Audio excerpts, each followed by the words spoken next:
Hello Blender folks, welcome and welcome back. This is number 60 of live streaming already. Yeah, so I've been live streaming for a few months now, maybe, yes, more than 60 days, so it's not like one daily streaming, but there have been moments where I've augmented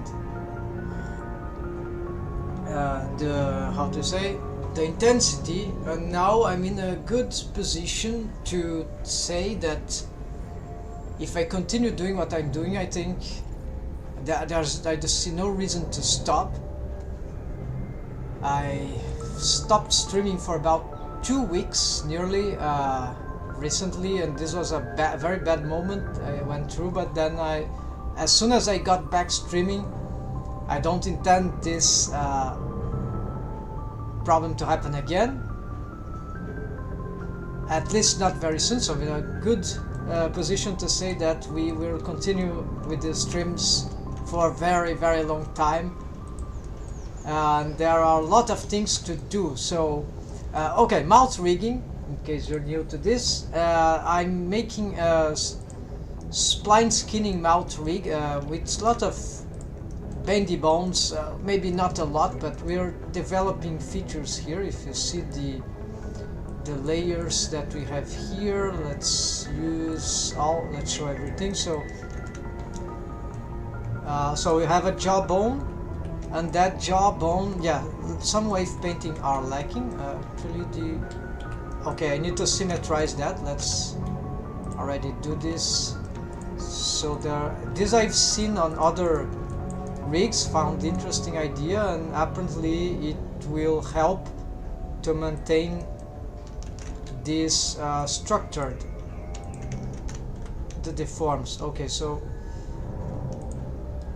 okay, it's already symmetrized, I see from this part. So this was a missing thing. Let's see, let's go in pose mode. I need to make a better, yeah, there's a custom shape they do for jaws. It's like just a sort of a curved shape around here, so the elegant shape, custom shape. So alright, so this rig works. For the jaw is not perfect, I need to improve the wave painting, but it's kind of regular. Pivoting, yeah, I probably can improve that. I locked the position, so I'm not sure what's going wrong exactly. Originally, before it has this setup, it was working better, but then also there's another problem with the pivoting of the mouth rig internally, which I was trying to solve it. It even uses another deformed bone, so it rotates from another pivot point. I don't even know if this makes sense, because the fact is that this is not a deformed bone. Okay, I need to, let's do some, let's work on those selections here. So I had hiding vertex groups for management and wave painting protection usually. So here, like masks and all that. So but this is not for mask modifiers. Mask modifiers don't protect from wave painting, so it's dangerous. You might be wave painting mesh that is unprotected and you do not see. Very dangerous to use mask modifiers. So we need to protect the mesh, we need to hide the mesh like this. Of course, this is a bad example. Let's use this hide mesh thing. Okay, so this is the mouth region, so this is what I'm using regularly for wave painting, except that I've added new mesh there. I guess I need to add. Okay, we see that some vertices here are lacking, so let's just assign here. There we go. Those are non-deformed vertex groups, so they are not in the category of for deformed bones. Therefore, hence, this is not mesh that is blocked from auto-normalize option, I assume. It would be different, for example, for the supposed not a suppose, a real head deform bone like this. Oh, let's add this. And actually it's unlocked, so okay, since I'm doing here, let's already fix this. And I believe, because I hate use auto normalized. For me, my method of wave painting, I do not like auto waves. I recognize there are methods that are good for auto waves. I do not use them yet on a regular basis. There are situations where I use assign automatic from waves. I understand slowly, I start to understand why those things might be relevant. Usually I like blended waves and paint manually to have more possibility of, let's say, artistic waves. Although I'm well aware that the skinning algorithms that we use in Blender and in most of other CG software, they are not good enough for organic deforms on the mesh, so it's not natural. We end up certainly with the requirement to counter artifacts generated from mesh rotations on certain high degrees, not so high, like below 90 degrees rotation from deformed bones. The mesh already starts to get huge artifacts even below 90 degrees. So alright, so here I'm having to reassess this just because I had to use auto normalize feature to make some cleanup on the ellipse mesh, which is very delicate. So yes, here I'm not sure if I'm painting this totally red, so just that's why I'm making it insisting on red. Okay, so I believe this has it solved. So the head mesh, this is a deformed bone, by the way, so this would certainly be affected if I lock this. It wouldn't allow me to use auto normalize. Let's try it right now, because why not? So let's pick a bone that has no wave paint at all. It's not, well, let's pick this one. Let's try to turn this on and let's paint. Okay, it's locked. So indeed I cannot,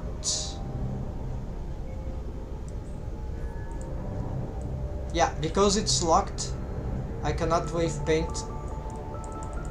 I can still wave paint what is already wave paint, right?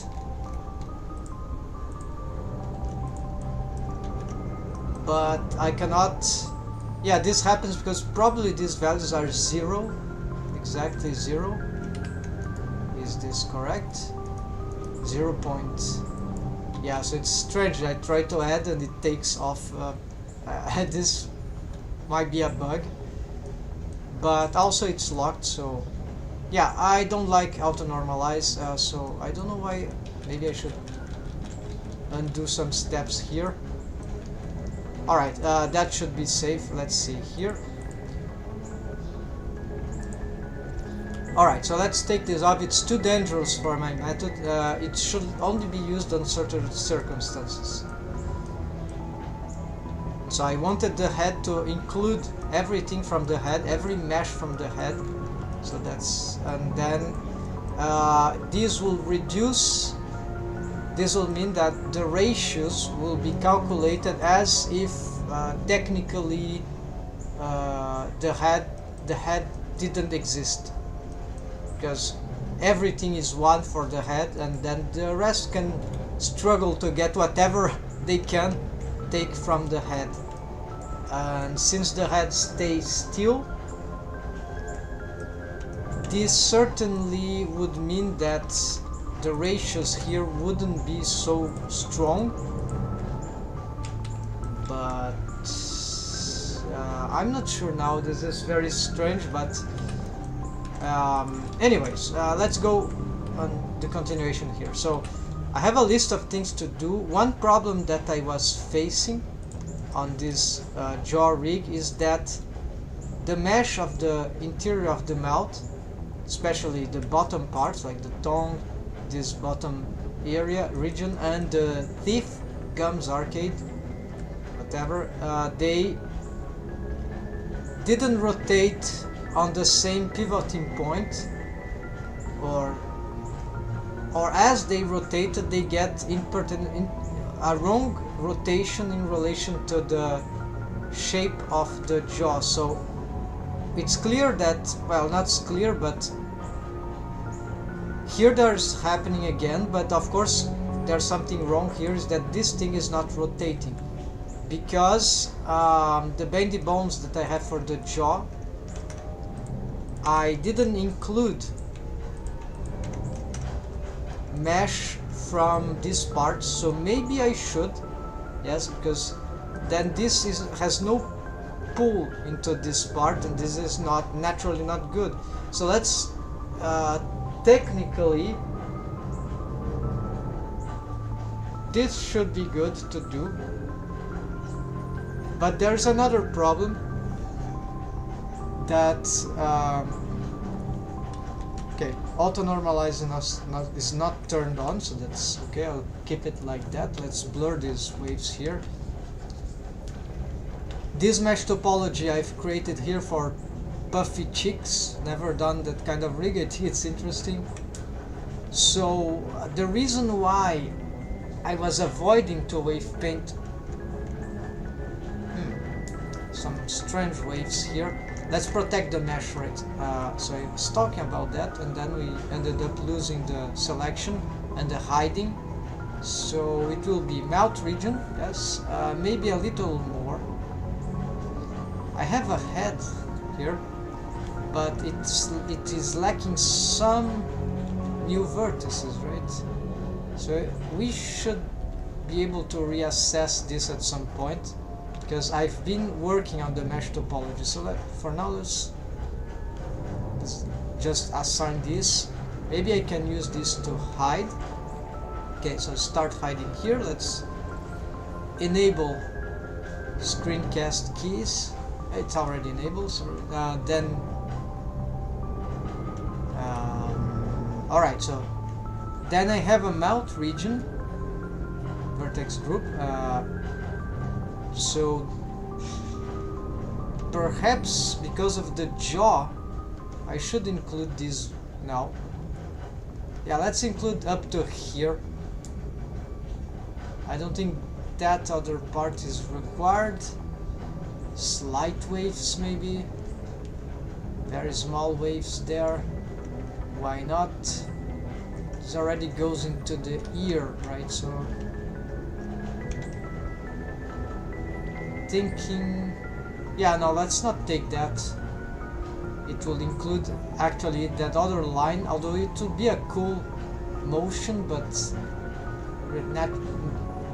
that seems to be enough for now. If the other thing would be excessive detail, so let's add also this thing, and why not, let's add this last one, and that's it. These other loops go behind the head, so this sounds good enough. So let's include this here, assign, then let's lock, and then there is also, so we'll select this. Now we'll work from this. This is protected mesh already. Then we have also mouth interior, which we do not want to be looking at right now, so it stops at the lips from behind there. So it doesn't include those vertices which already seamed for the lips material or future UVs, by the way. So let's hide this. And so if I want to paint whatever thing here, this is already, let's say this is masked in some way, but we can improve this by making special selections. So what do alright, so if I were to wave paint, so I could make a selection like, just an example, like this, and this, then this is my selection, and there is hidden mesh.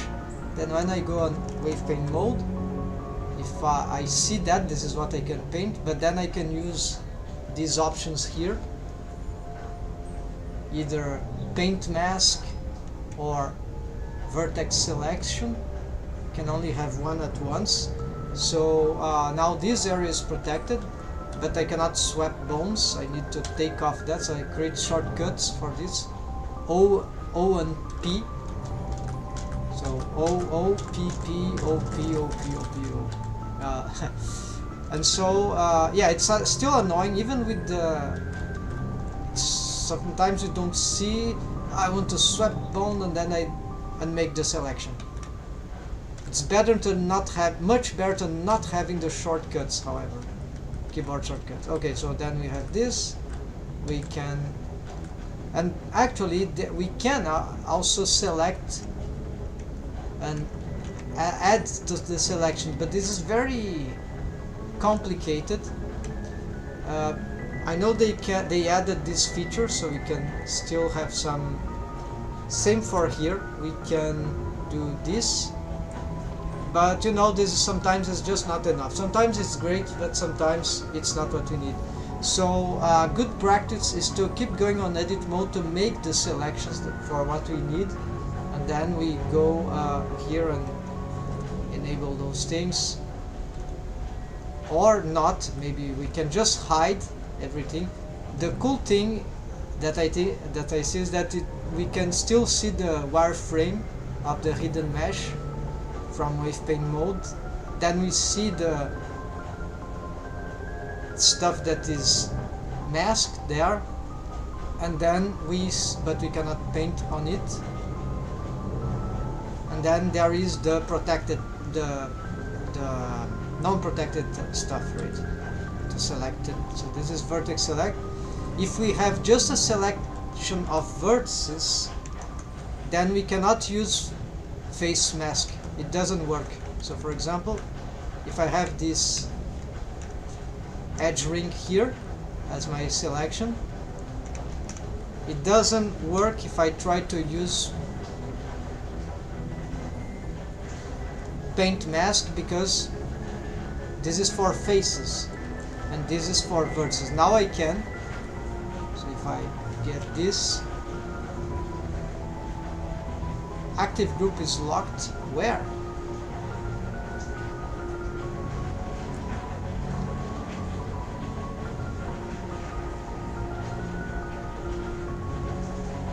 Okay, so now I'm confused. I don't know what's going on. Active group. This bone is locked. Oh yes, okay. Here was, of course.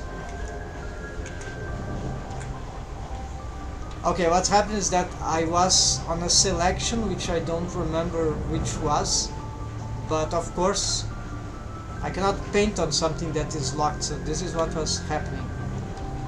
All right, so it's still, no matter how many tools, add-ons we use for this thing, the settings for wave painting in Blender are, as many things in Blender, right, and other complicated software like CG software are very good at being complicated.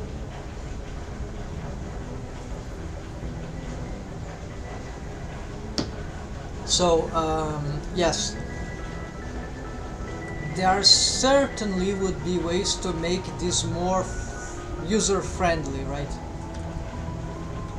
It's very powerful if you wave paint with those tools, but nonetheless it stays overly complicated.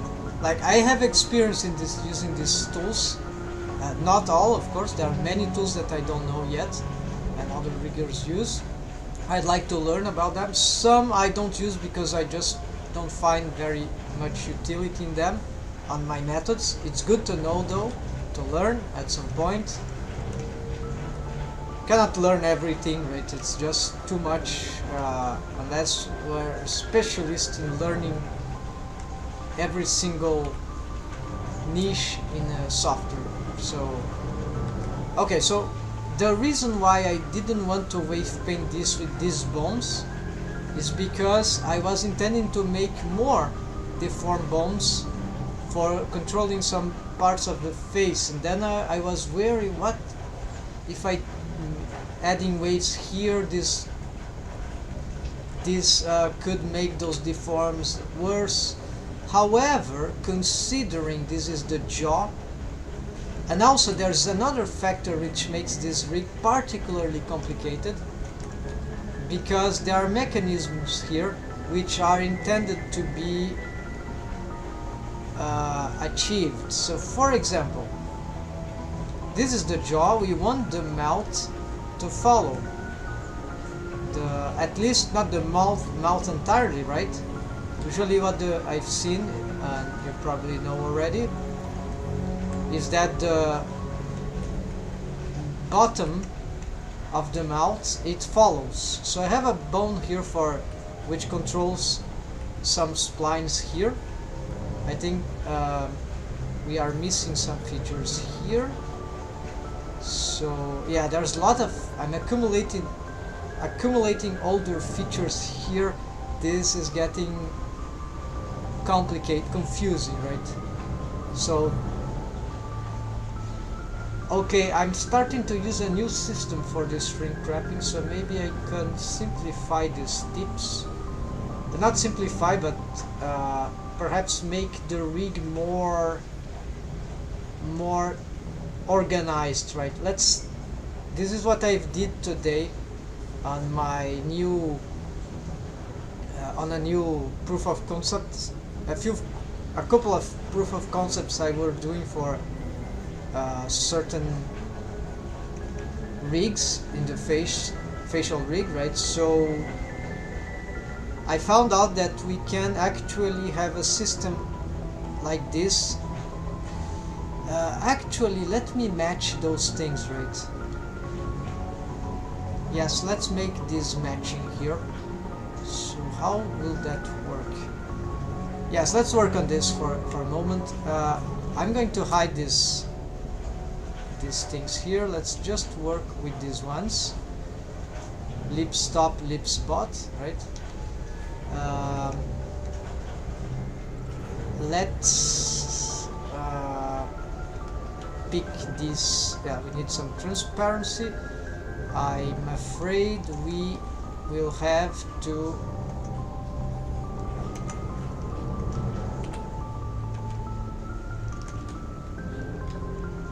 okay, let's use this. This is better. So now the bones are invisible, are transparent, but the materials show good. Show not solid, but material. Okay, then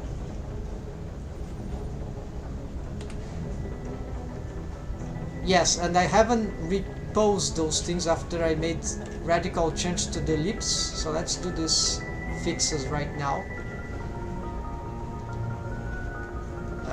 No problem, what I do now is just okay, it's snapping and it's not including non-edited, so no risk to snap to the mesh vertices. Then do I have a bone in the middle? Yes, those bones in the middle, I'm still trying to figure out a better solution. One alternative is to make a bendy bone that crosses everything.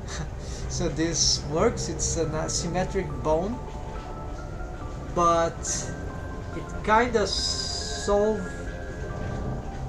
I have the experiment still. I'm just trying to remember what was one of its problems. I remembered. Alright. So it had advantage. Alright, and I'm remembering why this is a problem. I see. Okay. Okay, I know what I'm going to do.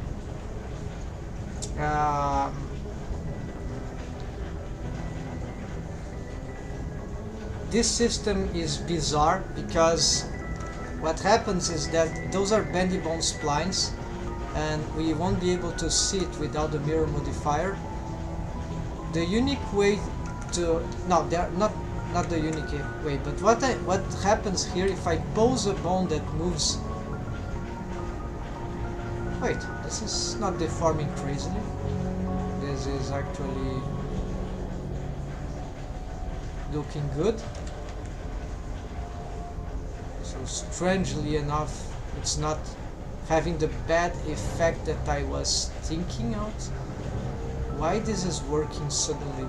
I might have done something about this.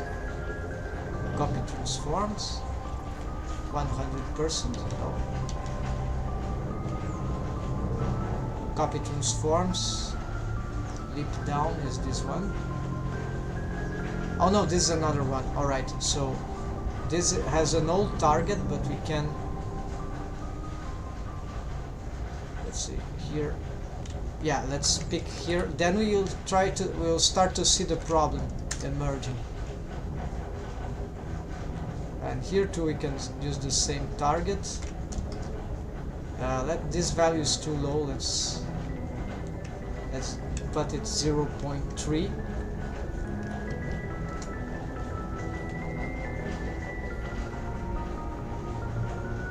Okay, it's not enough to cause the problems that I was trying to mention. So the cool thing here is that so far it's working.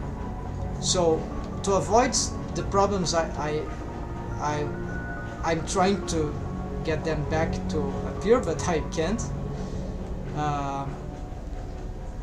We cannot...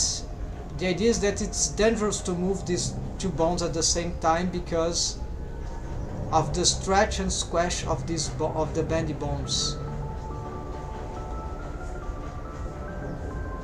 But currently this is sort of working fine. We don't see any wrong, strange, unnatural motion.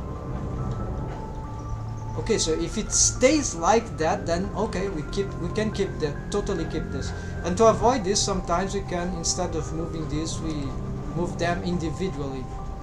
But for 3D animation, eventually we'll have to move that, and if the crazy things start to happen,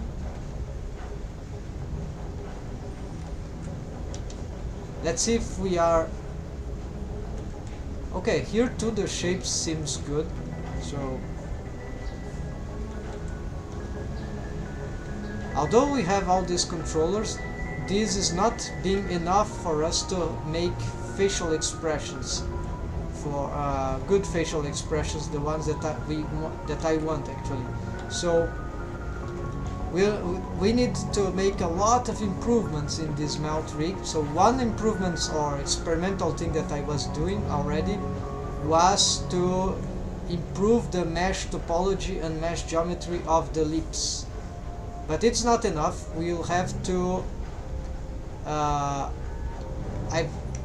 I've decided that this some time ago that a different rest position for the mouth, the lips, would be the best, most interesting proposition, because this character should have lots of mouth expressions. We'll start shaping the mouth in some unnatural way, perhaps, that could be, I'd not say an in-between, but some sort of generic morphs that from that rest position for the lips, we have an easier deform time at reaching any other mouth expression, lips expression that we want. This is why I'm making this rest position sort of a kiss shape already, because this is a morph shape for the lips, which it's very difficult to solve it only with armature deform. As a morph shape, because there are rollings, it's very complicated to armature deform, because it implies rolling of the mesh on its own axis, whatever. Usually more than 90 degrees. This will create volume loss artifact. This will create it will destroy the mesh. You see it here.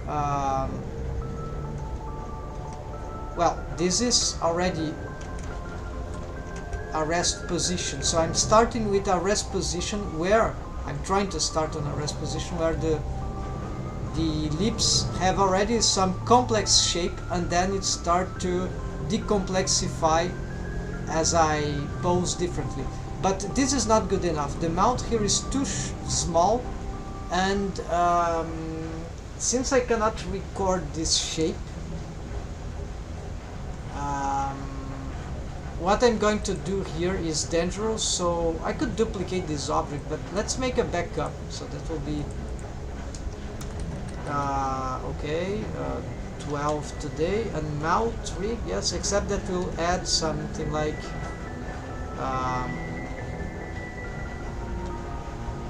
okay, let's keep it like that. And the other one which I was working in, this will be a backup for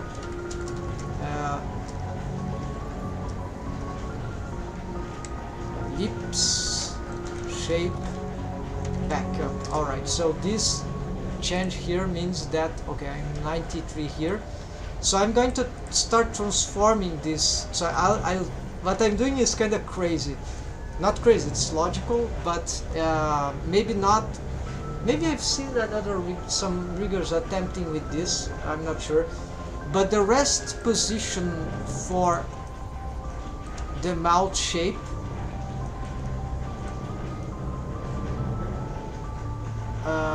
will be some sort of, not in a relaxed pose and not a simply open mouth pose. It will be some sort of not also wide open. I believe the round shape, this is my intuition, is the one, the round shape, O shape of the mouth with a certain so yeah, not as large as this, but maybe as large as this, yes. Maybe it's slightly less because of this character design, I don't know. That could be, it could be even larger, right? But this one seems a good starting point. So an O shape, O mouth shaped at this size for the lips, but with a kiss morph already from the rest position. So this is what I believe could work well. Of course, if we look the rest pose, it will be horrible. If we don't, not horrible, I mean that this pose would be even unnatural because how the teeth will appear. But it's just a rest position. I can adapt the rest pose from here with some warping bones. This is a concept I'll show later. So this is useful for when we try to make different rest positions, but we want a regular rest pose for our, like a T pose. So the best example I can offer you right now of this is that this is the character, but the rest pose for the legs is this, for the arms is that, right? But I have a warp system bones that will make this character has this. This is a pose, rest pose, and this is the rest position, edit mode and pose mode. This is not even a pose asset. We can also create pose assets, but this is beyond a pose asset. No, this is above a pose asset. This is the rest pose, and this is the rest position. So usually in rigs, very often we want the rest position to match the rest pose, so that the I key or the doesn't are more regular. But sometimes this is not what we want. Alright, let's do this again. Now I have this improved mouth region, right? So this is what we keep hidden. I want to make finally this so new rest position for the mesh of the lips, of the even of the mouth, because I consider the mouth something that will be like, this is the mouth, right? And the lips is just this. So talk about mouth rigging, right? Because all this mesh topology is important and is not enough for the expressions I want. Probably I would like even more subdivisions, especially those ones for the lips. So this is something I need to work and into, and this is a bit complicated right now because I have, yeah, there's those mesh topologies that I don't want to mess with. The subdivisions, right? Let's hide the mouth interior. I just want to make a test here. I don't remember if I subdivide here what happens to the... Okay, that's perfect. We don't want this to go there. So this will cause me some difficulties in wave painting and other factors. On the good side, it will improve the forms on those lips. So in this way, so I'll have more possibilities, I hope. Yes, more likely I'll have more possibilities for developing good expressive mouth shapes. So I'm going to exaggerate here quite a lot, and I think it will be valuable. Of course, I'll be using it's okay here, we have a backup. It's okay to destroy some of the shapes, right? So we're going to use this a lot, proportional editing. The mesh is hidden, so we shouldn't be able to deform whatever is, right?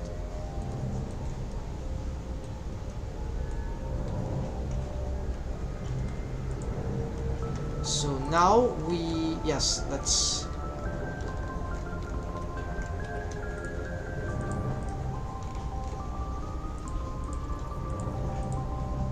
so I want to work on these shapes, cartoonish shapes, and for that we need something that is truly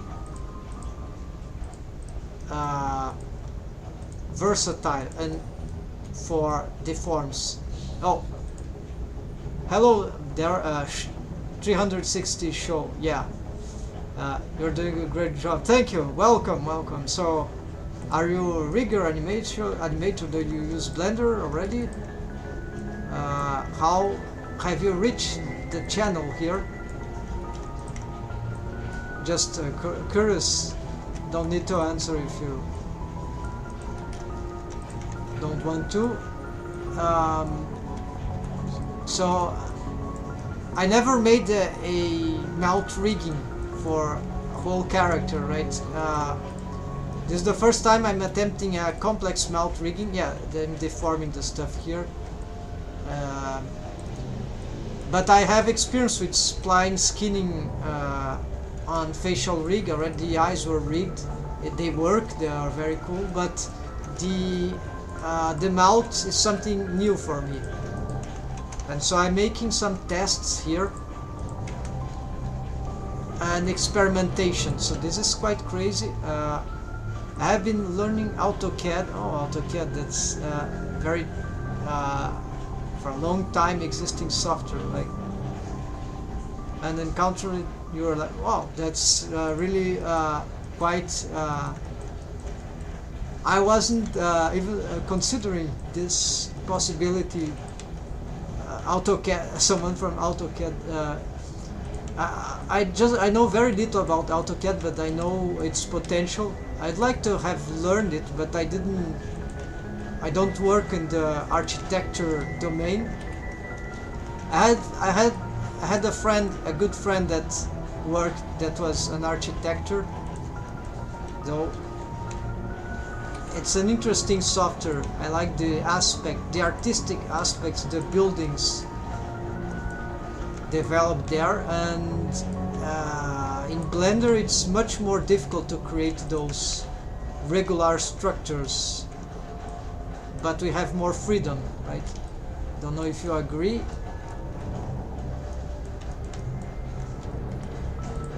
And so here, yeah, that's for engineers. Yeah, architects and engineers, correct. Maybe product designers too. Designers maybe also. And they're so long the software exists already, I think, and is successful that maybe it has improved a lot in its features. This I really don't know. I'd have to check. The cool thing about Blender, though, it's as a 3D software with open source developing team, a design open source philosophy, and how they manage the teams and the money and whatever, the resource. They get constant developments with very original things. So Blender changed a lot from like 20 years from now. It was a completely different thing, though the philosophy was the same and is still the same, right? In India they teach it in, oh, that's great, yes, in college, yes. In Brazil, here I'm from Brazil, yes, also they teach it in college, at least the ones related to the domain like architecture, right? Well, maybe they didn't teach that too long ago, but certainly now they do more, because depending, there's not enough resources for everything, computers and all that. Software licenses, usually they do, right? It requires a lot of patience to learn Blender, and it requires a lot of time from which I fear to learn it. Yes, so Blender has this difficult learning curve in the beginning, right? I have a story there. If I were to be just, I can tell I have been using Blender for more than 12 years, but I spent like 10 years just using like hobby in Blender, just doing regular modeling. I didn't even know what was the concept of mesh topology. So I spent like in 10 years I was using Blender. Yes, I was a Blender, how do you say, aficionado, but I just did low poly modeling, repetitive stuff without trying to learn a lot of different features like in Blender, like 3D animation, rigging, just plain, or even sculpting. No, it was plain modeling, as just exploring poly modeling basically, without even learning the concept of mesh topology. So 10 years like that, and I didn't learn anything. It was just a hobby thing anyways at that time, and then for the past 2 years I decided to specialize in Blender, and then I've been learning rigging, and it's on these 2 years that I really start to my learning curve in 3 months already. Wow, now I'm understanding Blender way more, because of I was starting to work on a project, rigging stuff, right? And rigging is very complex, different from poly modeling, which is very linear stuff, right? Of course, you can do crazy things with just poly modeling, but we must agree that it's very basic. Why? It's the first thing we learn usually in 3D sometimes, because it's the easiest one. And then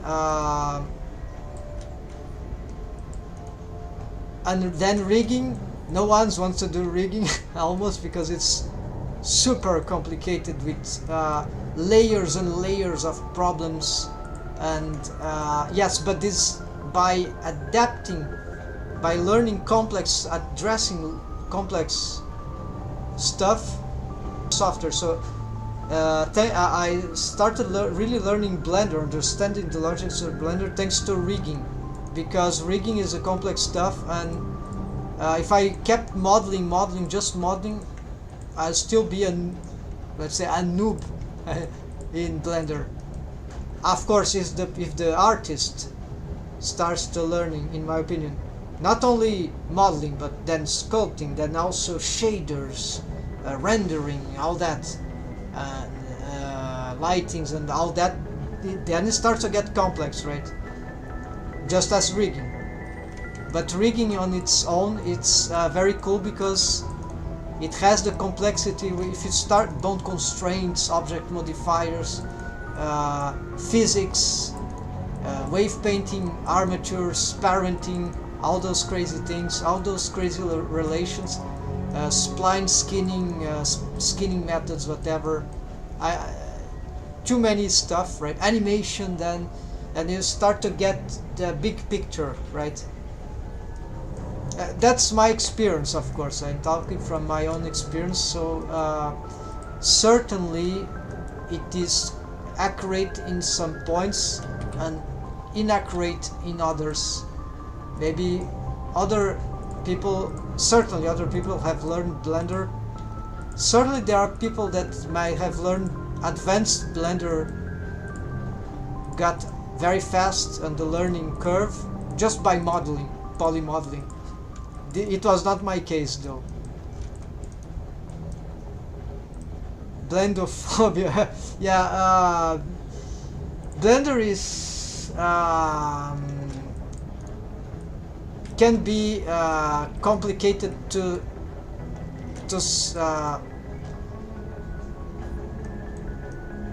start with, because we can spend a lot of time watching tutorials over and over again, practicing, and well, it seems like I never get the big picture. I think the first thing, if we want to learn Blender or something about Blender, is to do something that we like in Blender. I think this, if we can't count on a course or a friend or a teacher or whatever, something that will boost our learning in an oriented way, then I believe the best approach would be to try to use Blender, even if as a hobby, try to learn Blender through how to say, by doing something that you like. So for me, I focused on character modeling, and then later, of course, rigging. Then I start to rig, and I'm passionate about rigging and also 3D animation, but I skipped 3D animation for later, and I just went rigging characters because something I like, and then in 3 months, just learning on my own in the internet with some time to spare, of course.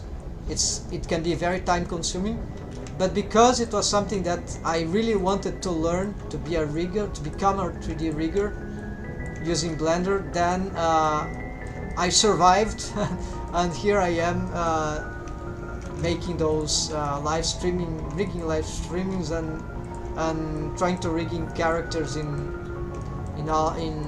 exploring different approach, right?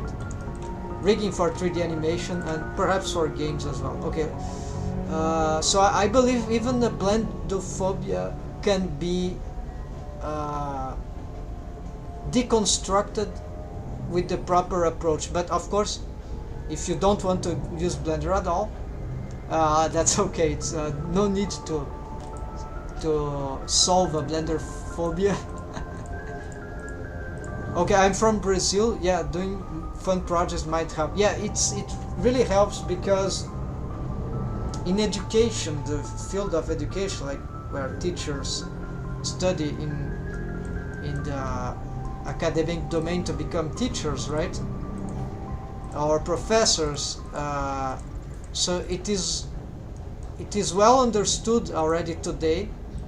There are theories about it, right? That motivation is key for learning in a healthy way, and this is very important, especially for kids. Of course, we are not kids, but it applies also to adults.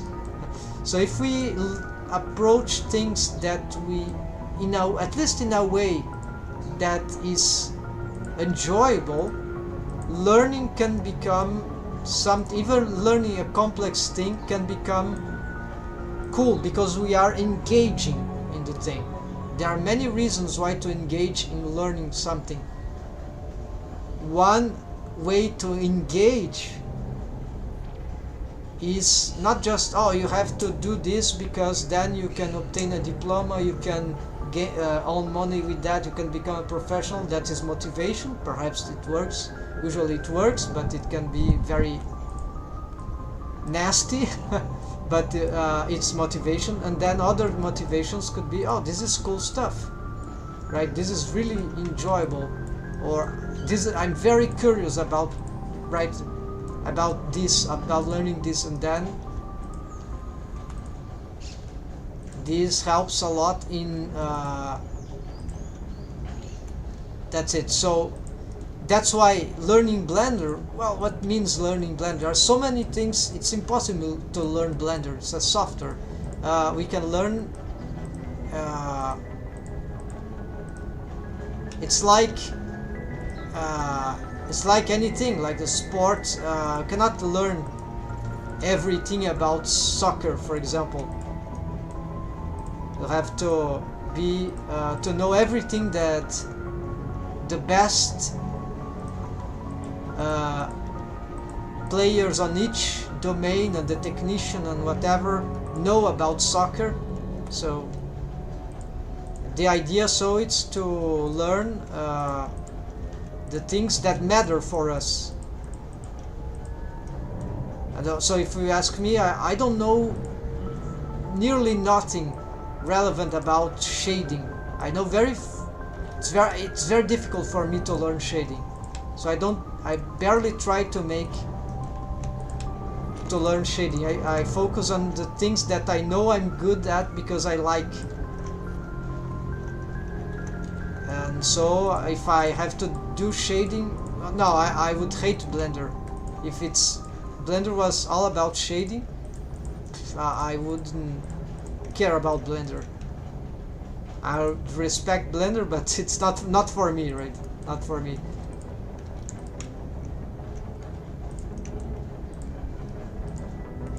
If Blender was only about modeling, well, that's cool, but maybe I wouldn't be trying to do it right now. I wouldn't be doing so. I'm in Blender because of rigging and 3D animation.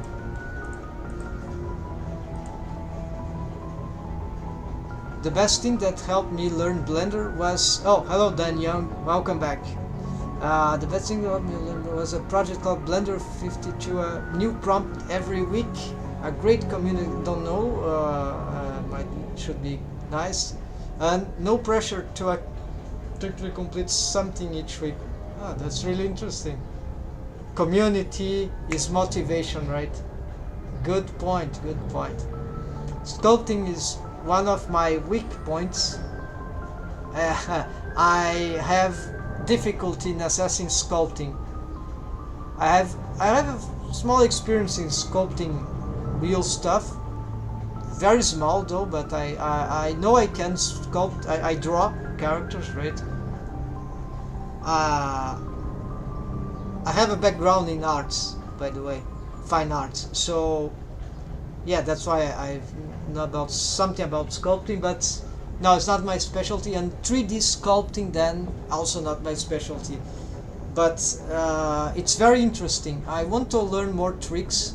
I think it's something about the workflow that I need to adapt, and it's a question of curiosity. Usually I prefer modeling and low poly modeling or medium poly modeling. Now it's talking to you, man. See you later. Yes, maybe already gone, but see you later. Show.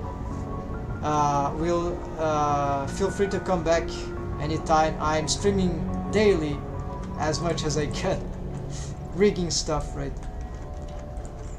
Nice to meet you. Alright, so we'll continue. Yes, and how long did you, Young, how long did you participate on that community? Just curiosity. And for how long were you involved in the community? I mean, just to have an idea Okay, so I'm doing this and chatting, and I'm not going directly to the point. So what I need is actually to move these shapes with proportional editing. So I was just chatting and I wasn't focused enough, so I need to, so sorry about that. I need to try to avoid it. So here the problem, it was so difficult because I knew I would have to destroy the shapes that I have constructed. So okay, let's do something here. I'm going to dissolve these edges just for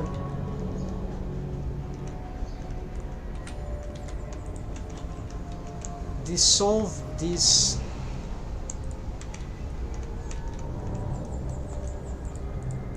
I'm going to dissolve this just for now, so it becomes easier to make this.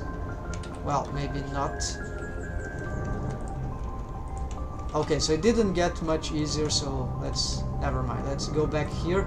Let's continue pushing, transforming this mouth, of course.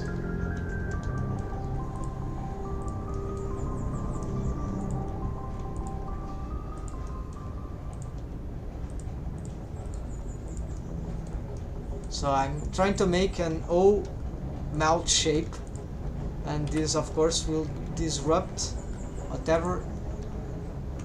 Fortunately I have a backup, so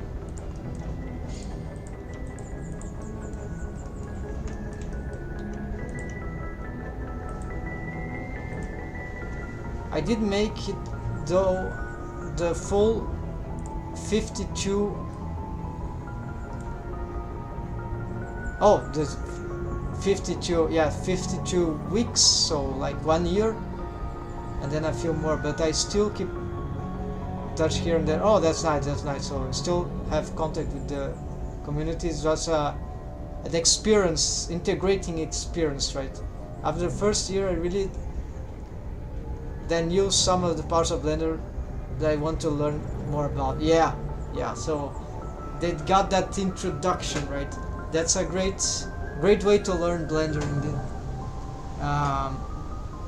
community, right? So I didn't have any experience like that to this level, unfortunately.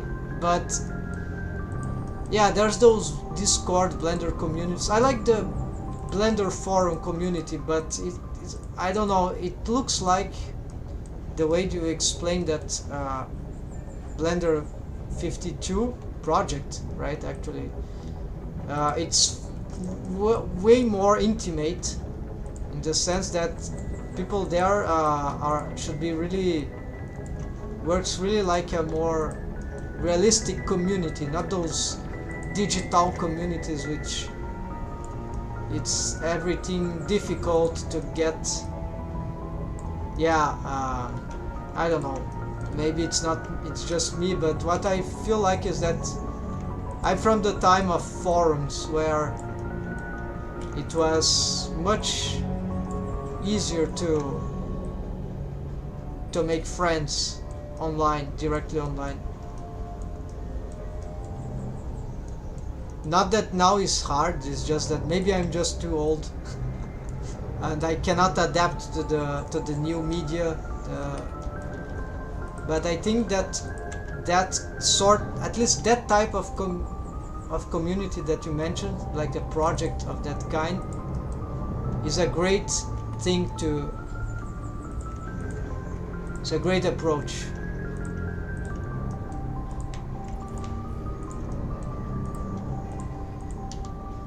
Very interesting to remember that it is possible to do this even today, right? People starting, so should be looking for stuff like that even now, that I'm a bit clueless regarding the internet, right?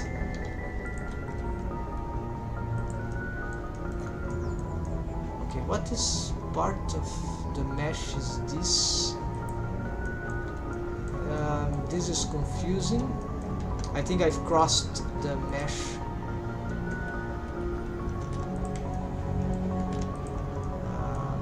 This looks strange. Okay, so we have a...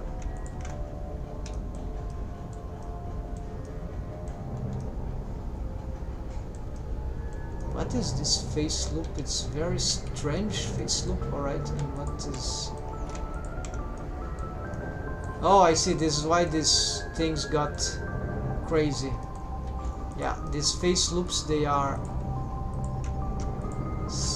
different. They have some different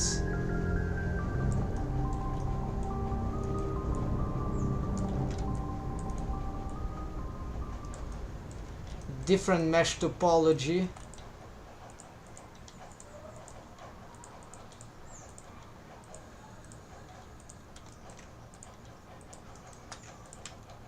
Yeah, this mesh topology, I don't even remember this.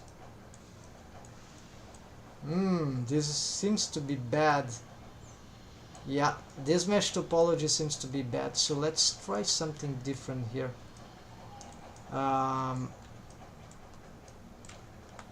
tempted to delete this. Yeah, this, as this curves in this way. Oh, there's a trigon here even, so maybe it was messed up as I was...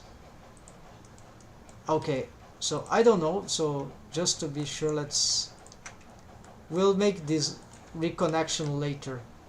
For now, let's solve this by just eliminating this strange mesh topology here. It is very possible that it is responsible for causing bad deforms as we pose the lips. Another error, so another mistake that I found in this region here. So alright, after the year, then I knew some of the parts of that I want to learn.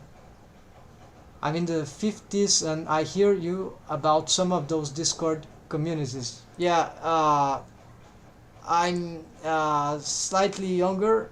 I'm from the 80s, so I'm about the 40s.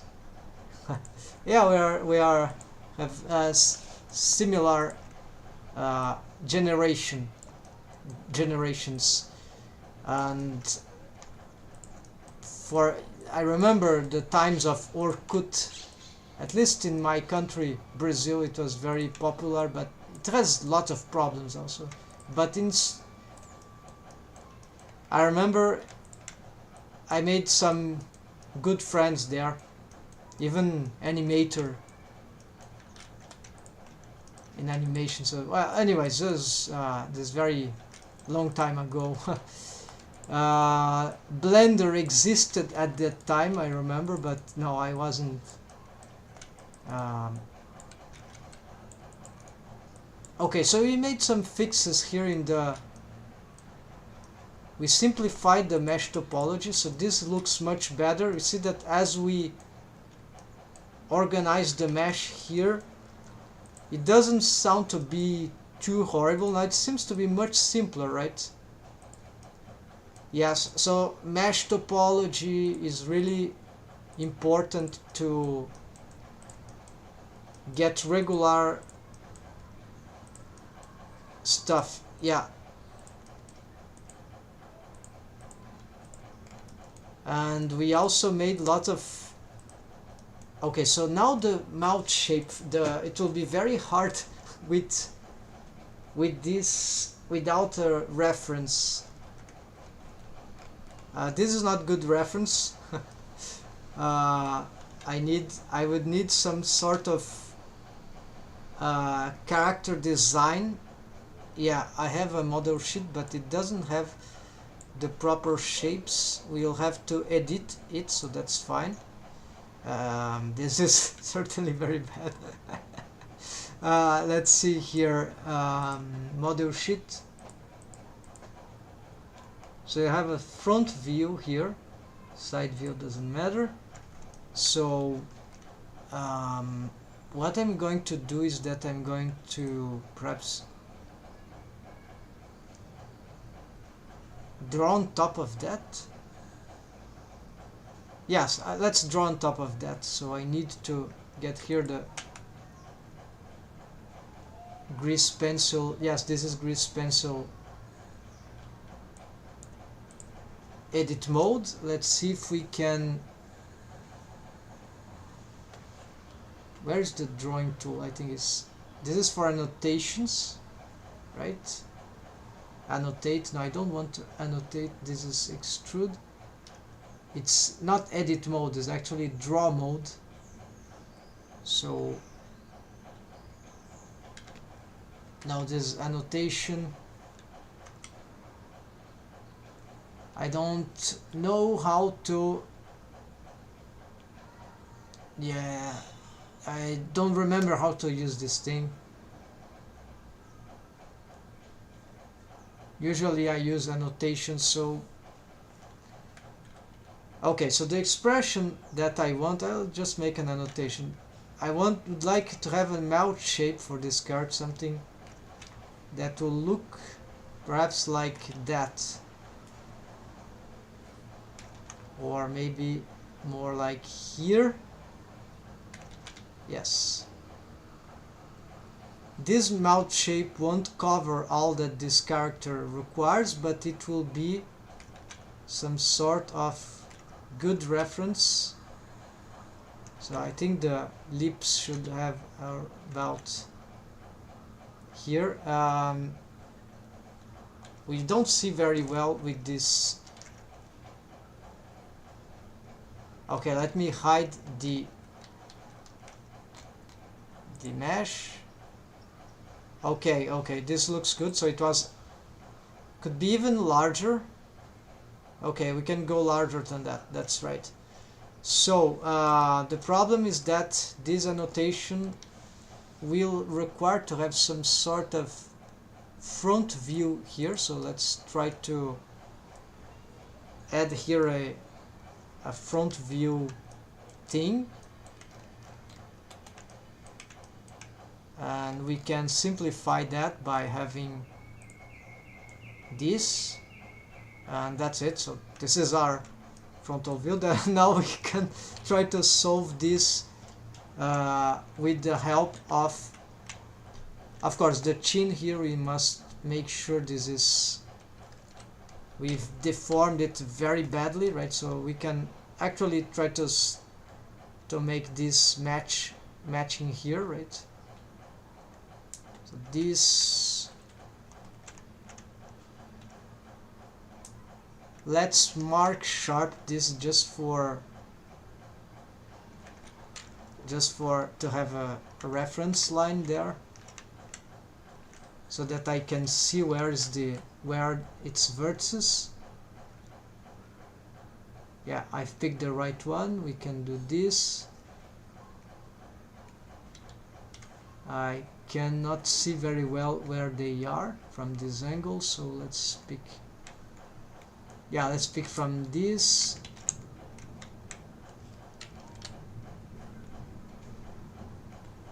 Let's make some rotations here. Let's smooth.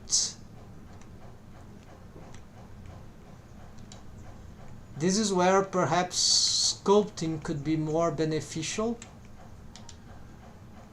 than modeling. I have too much mesh topology here, but this works. It's probably wrong there. We see that the line has a good shape, right, in general.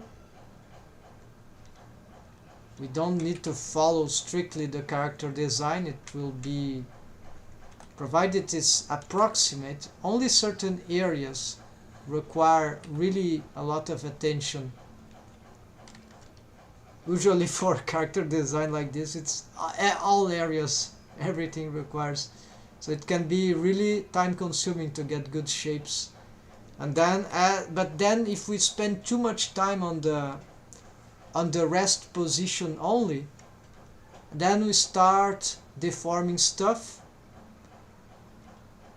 with rigging, then we immediately find out that, wow, nothing works. The deforms are not working. The shapes that I made for the character, they all don't correspond to the expressions. So it's with rigging things it becomes much clearer what we need for the character design, I'd say, than just plainly modeling stuff and even sculpting, right? We want the sculpting. Rigging is like sculpting in time. Okay, so now we have the, yes, we need to fix those not fix, sorry, we need to again use our hiding stuff. There's an add-on that I have been using, hide steps, but it has been bugging out in this Blender version 3.6.0, so I don't want to use it. I don't want to risk my project on these bugs. It would help a lot so I could stop having to unhide my mesh all the time, all at once. It hides in layers. So I hide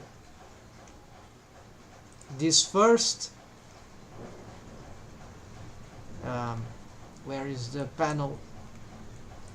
So this means we could, if I hide, so I make this thing first, then after I hide this, when I unhide, it will only unhide that, and then I unhide again, it will unhide the other layer, and that's it. So very smart add-on. Unfortunately, it's bugging. I need to investigate. Maybe it's our new version already, or report the bug. Don't know. It was working well on other just a few months ago. Never caused any bugs for me, and now unfortunately. Alright, so here we see that it's much easier with a reference, right? But I remember that I said I want even a larger mouth shape, so we're gonna do it. We're not gonna respect totally this reference. We're going to make it larger, slightly larger.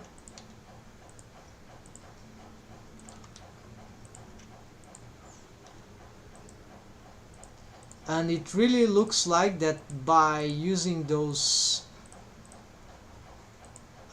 additional subdivisions, it became much easier to make those shapes here, and also fixing the mesh topology, right?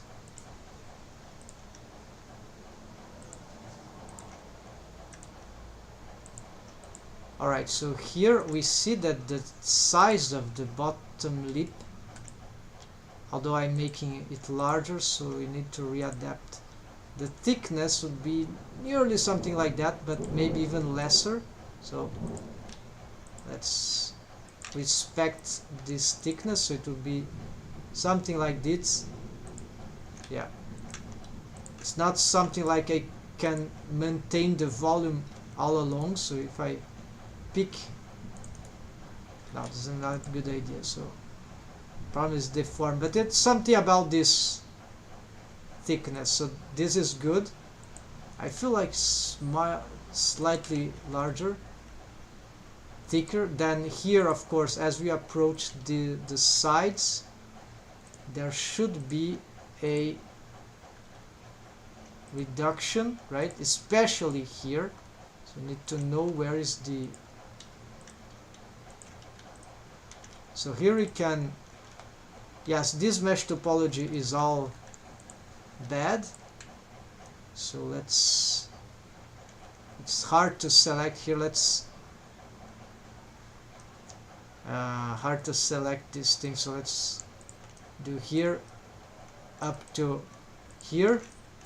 then without proportional, let's push it there. Alright, we'll reorganize this later, but that's for now. Now same thing here, I don't want to, just want this selection here, Control Shift there. Now we can pick, I'd like to have a selection like that that limits to the seam. I think there's no option for that, like seam selection.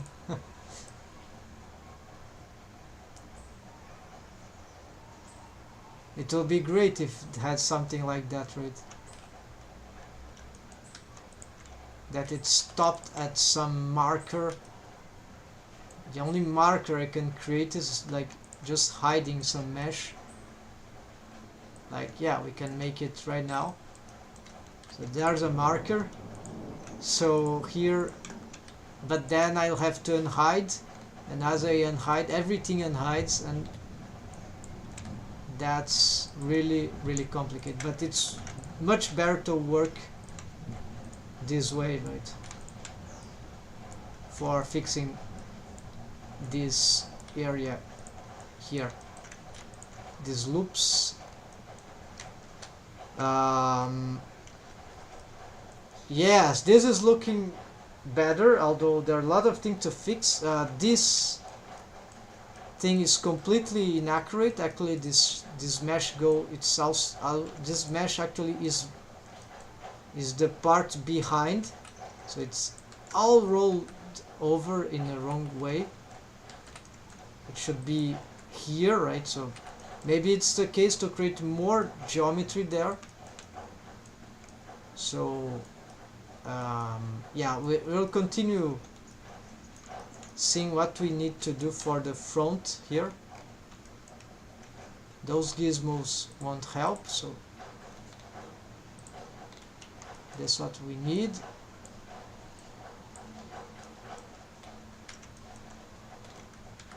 Okay, we get back proportional editing. Here it's clear that,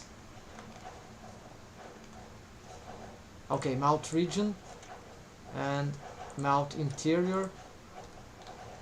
Okay, it's not that complicated. Let's just one and the other. We could have them side by side even, so hide AA, hide AB, hide AC. Yeah, this way of naming is terrible, but it works. Need to improve. Then sort by name. There we go.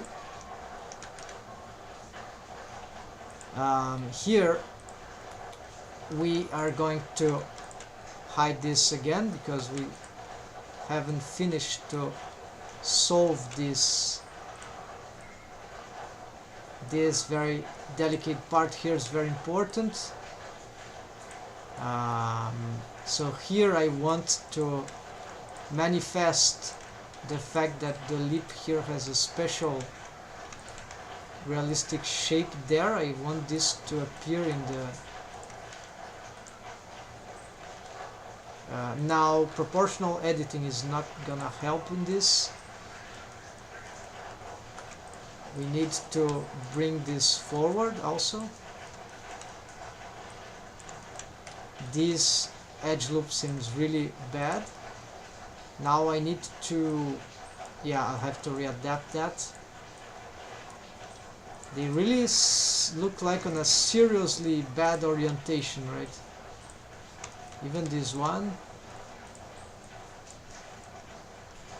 Alright, so here, then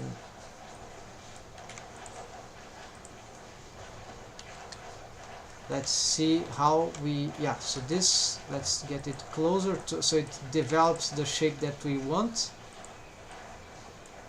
And of course it's not enough, but we'll see.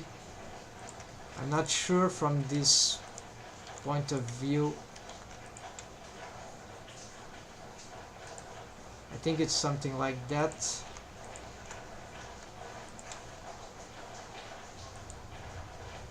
Yeah, this is very simplified, but it will be something like that, right?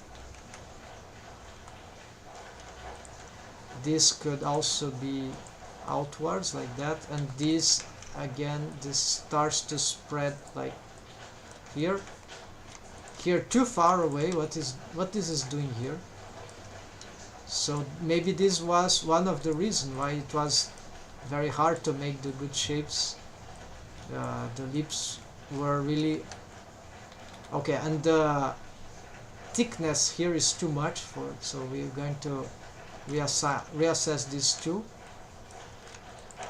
Looks like we were really lacking subdivisions for the top part, right? So I already have an idea how I'm going to solve the extra thickness here. And then, but first let's spread these meshes. This is okay, this is looking to the side, this more up.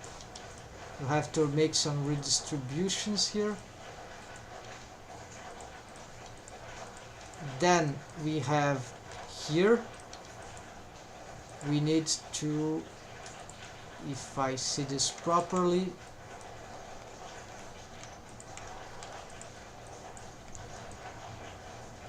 okay, I need a reference here. I don't know what is thicker, it's this part or this part already, or this I'm certain this should be thinner.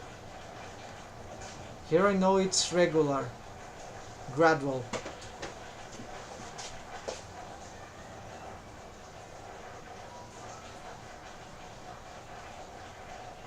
Okay, I've checked the mirror. I could see some pictures, but male or female lips, it doesn't matter. The anatomy is nearly the same. The idea is the same. So here is thick, but here might be slightly thicker, and then it, differently from the bottom part, it starts quickly to become thinner. Yeah, very quickly. And then as it is here, it really drops, start dropping. So it would be here, it's already dropping, should be dropping a lot. And here is like the thickest part is about here. And here is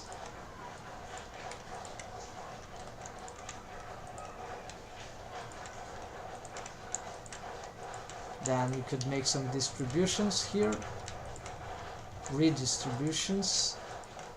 Here could be here and here, why not? Okay, so the amount of face loops maybe matters. So 1, 2, 3, 4, 5, 6, 7, 8. Say 8.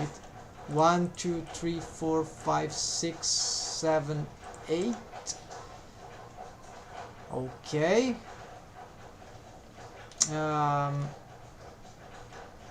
I don't know what would be the center right now, if there is.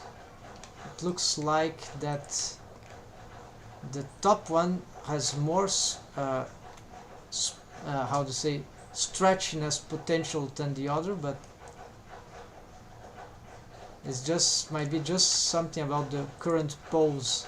So for now it does look like that, though, that these ones are the lateral ones. They can be asymmetric, like the amount of face loops. It's not that bad if that's the case, but I know that we can assess this later anyway. So here I'm just going to make some generic fixes. It's good with the proportional editing, we can get some, it's better for the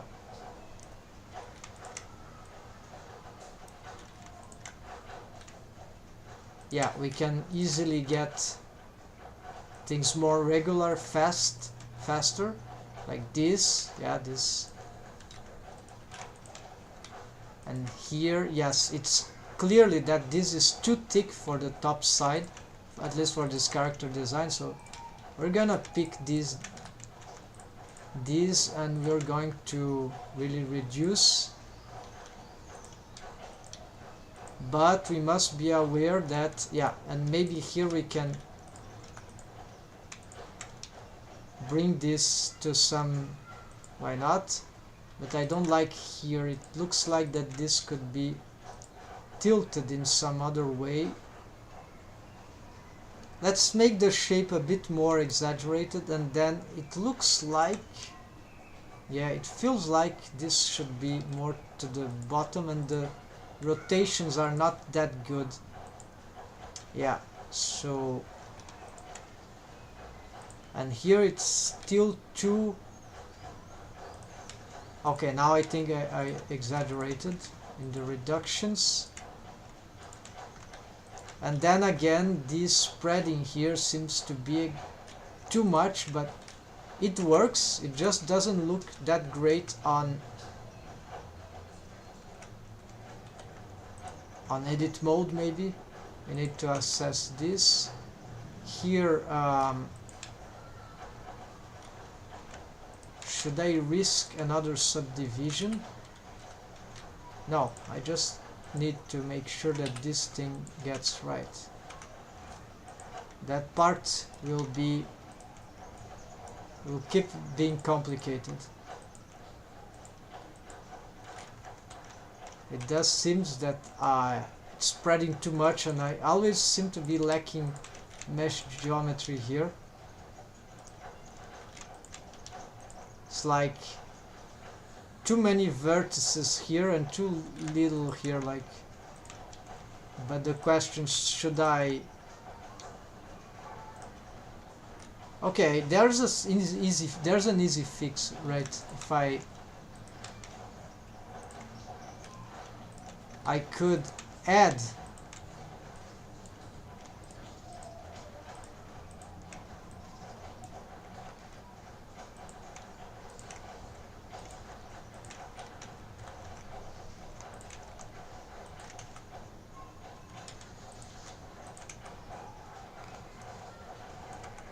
yes, all the curve will do later. The thickness, need to solve this first. Okay, so it'd be something like that, and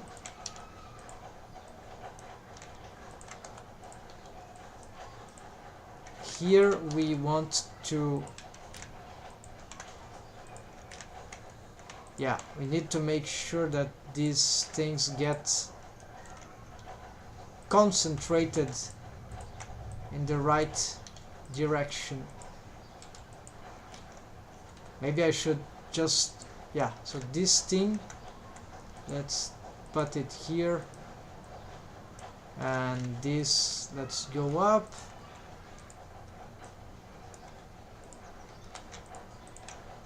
Let's smooth this out, so let's use this tree, and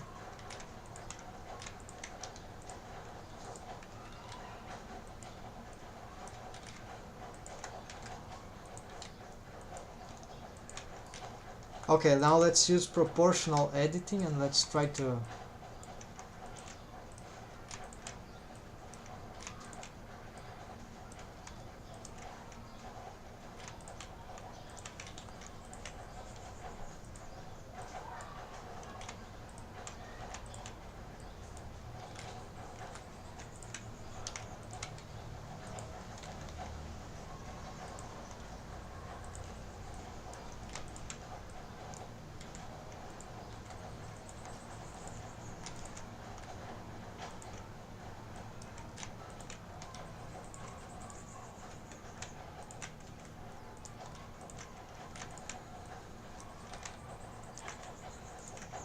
I see. So there's some, I'm still repeating the same pattern. Maybe I cannot work more when did properly if I do not know the mesh topology connections. I really need to know where is the side, because it's confusing. I don't remember if it's here and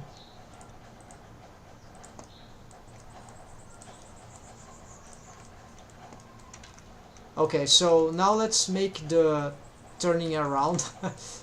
How will I make this? Will be very, very complicated. Okay, I'm not using proportional editing. We are going to do this. I think there is a way to solve this mesh. So yes, this is the external part. So first, okay, let's first get this hidden. Then let's first solve this mesh here, which is horrible. These face loops, we can, if I do this already, this will help a lot.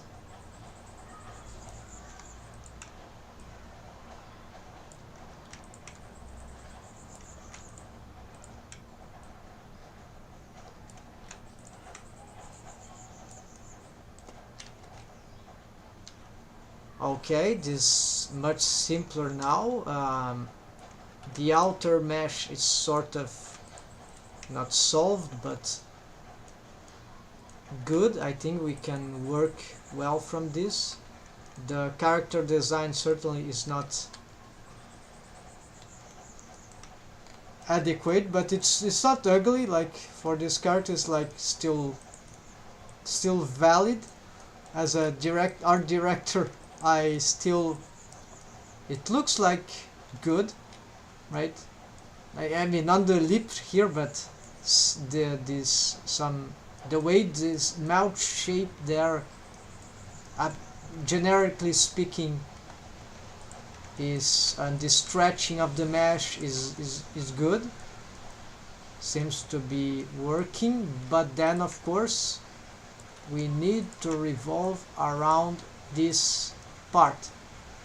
Now the mesh is connected, right? So we need to pick this and push it forwards, but it's complicated because the bottom part is actually looking good. At least we see here the connections.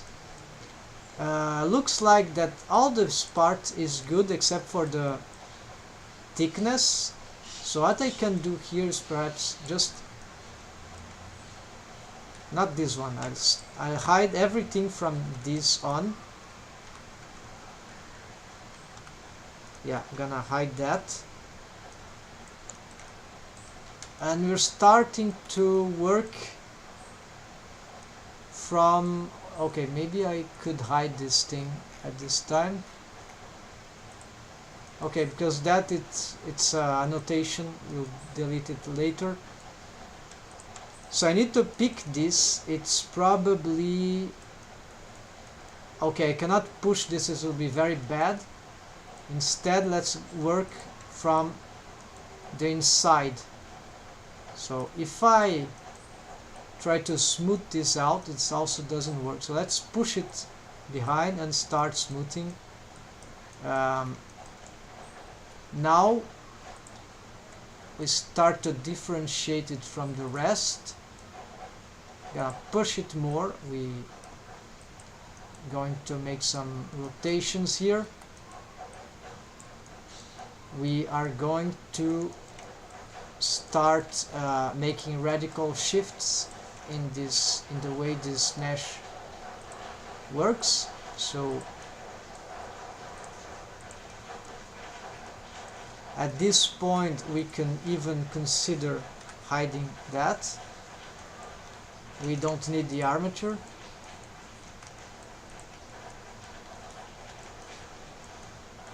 So do we have a tool to make a circular shape there? I don't think we have something like that.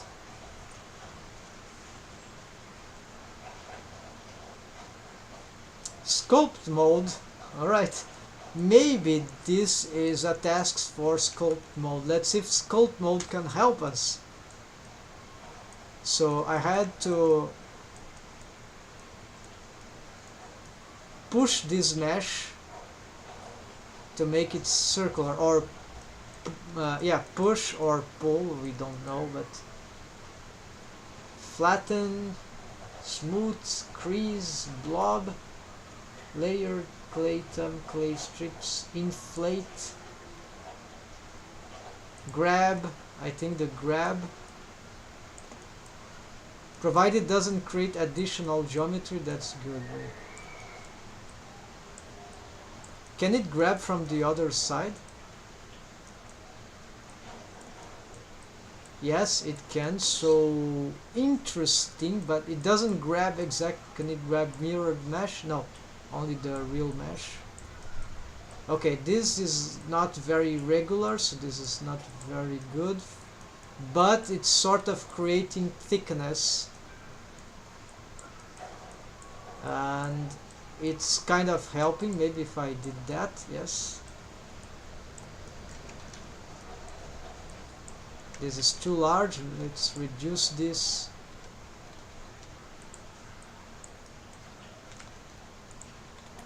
I don't know what part of the tool I'm adjusting. F. What is F? Radius, yes, radius. As in wave painting. No, in wave painting, I don't remember. I would have to. I just know by heart.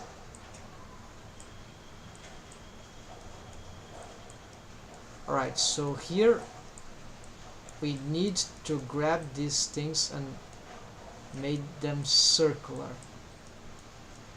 Yeah, it's not like a making circular thing, but there's some smooth thing, I think.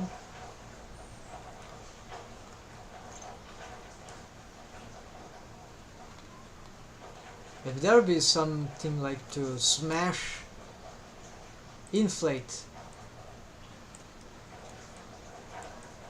doesn't seem to work, don't seem to do anything. Layer, Clayton.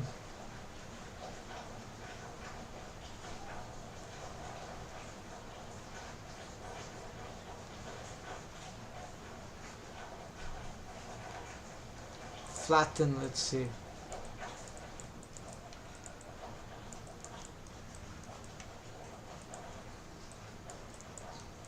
I have a pen here, this should help. Let's see. So this will be more like drawing or real 3D sculpting.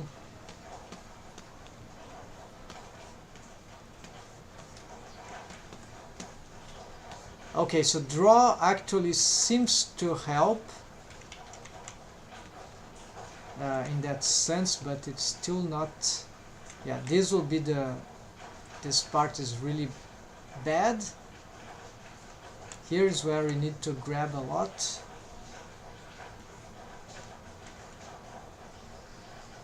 Deforming a critical part there.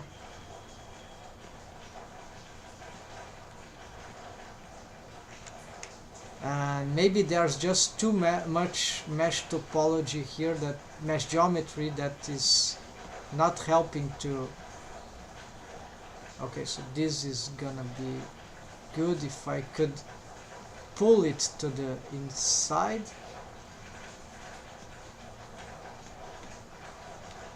No, this is wrong.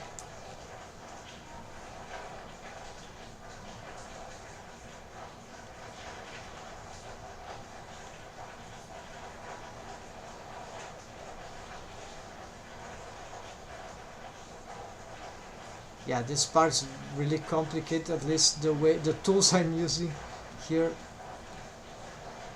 Okay, this is better. Working in this way, but it's still. Can we smooth that with shift? Yes. Okay, smoothing, right? If any 3D sculptor is here, should be suffering because to watch me doing this. So much inconsistency. Really, I'd like to practice more, because there's a lot of potential in this, even for me that am more.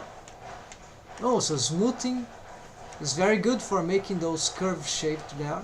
Alright, good. So you're learning something. If I were smoothing with shift from the beginning, this would have been much simpler. Okay, let's fix that. Now, great. So I think we're about to solve this. We can, yeah, so I want to make sure that the lips here get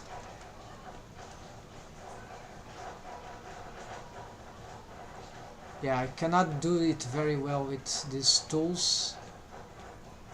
It's difficult for me to understand. The mesh topology also, the mesh geometry also probably is not very good for sculpting the kind of detail I want to do here. So the subdivision also is confusing, I guess. So here what I need is that the first part of the top lip, that part should be really more aggressive outwards, because this is the idea I have for the anatomy of this, the top eye lip. Stylized or not, we can have, okay, so, and here at the side it doesn't need to be like that. So here, let's see what we got. So we have some very irregular mesh here, but we can smooth in this way. Here that thing got really help. It helped a lot to use the sculpt tools here, but then we need here to solve these parts. Now proportional editing should be much easier if I were to use here and make some adjustments here. I'm not still satisfied with this. Let's try to roll this in, yeah, something like that, and then let's pick this, try to, yeah, okay, so take off proportional editing. Let's try to roll something like that, more. Then we pick this, let's try to do this. Then we pick this, try to also pick this, and let's try to do that. This should be the middle. Now let's pick 2 as a middle, so let's give some, yeah, so let's try this. This should, I see, I need to make a decision here. The back part of the lip, we could give it a different material. Although there's the seam, this is fine, but we want to make some differentiation here for the lip mesh. Front, instead, let's do something like this. This would have some sort of,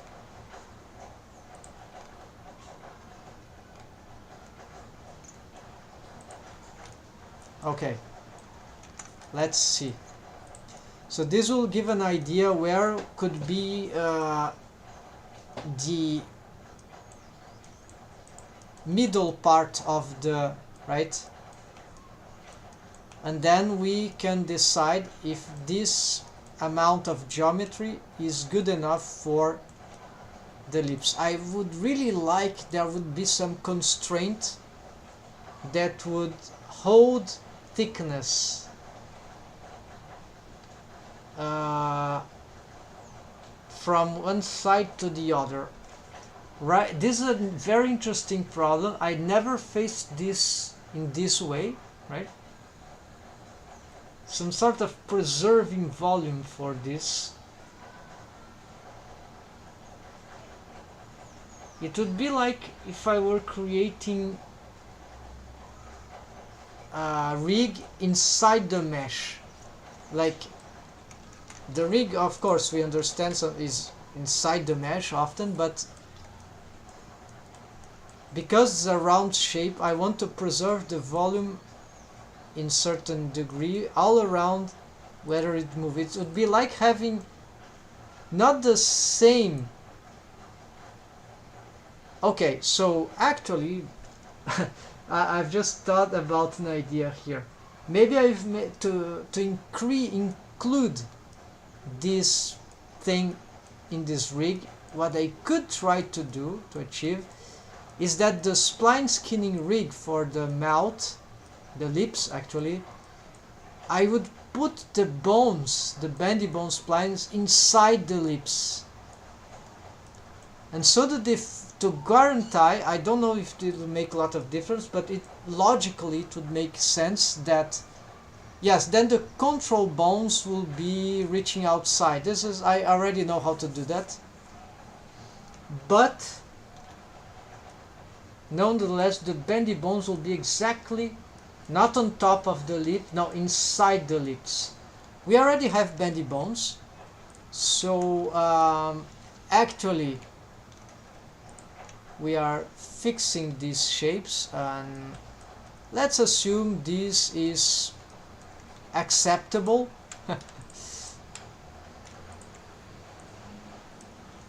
For the deforms that we want to do later.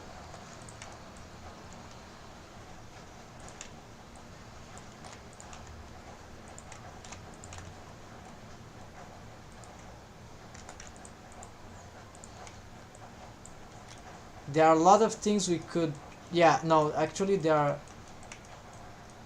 oh, okay, we forgot to solve the, okay, I need to solve this part now.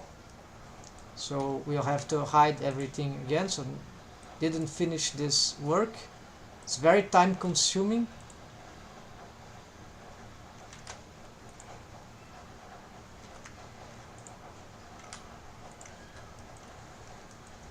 So here I have, first I'm going to continue these materials here. So it's, I think that's the one I've used here, alright. So it's clear that the rotations here are very, oh, my blender crashed, okay. I hoped I have a backup here.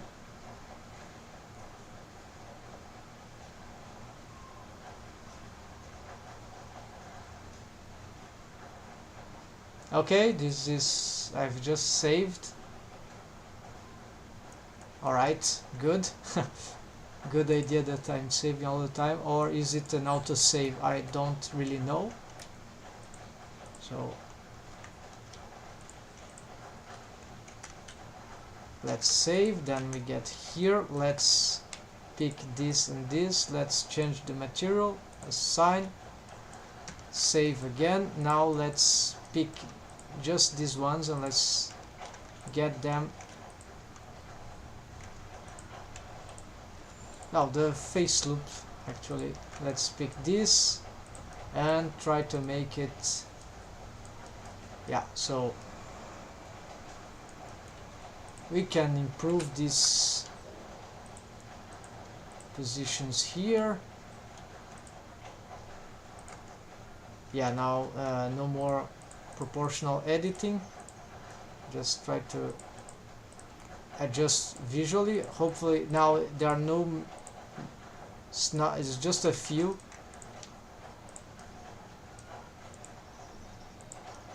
Right, so this is clipping already apparently.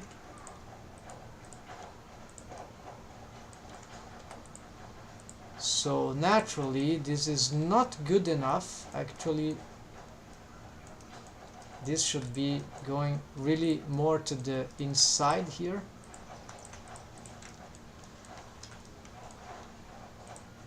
Yeah, I don't quite see the thickness from here, so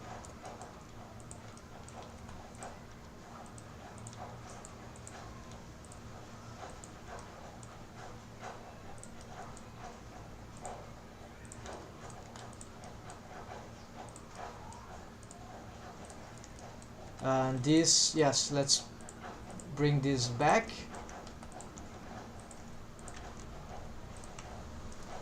This should really be oriented downwards, something like that. And here also those ones are not being successful at doing this kind of orientation.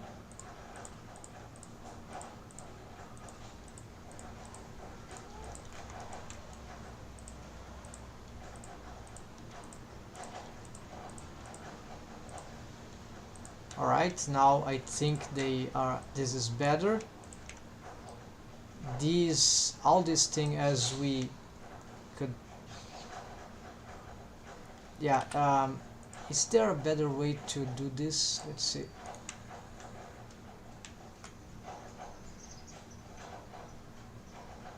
They get messed up very often when I do that. Okay, there is, at least here only one seemed to be messed up, right? We can see. Not sure if that helped.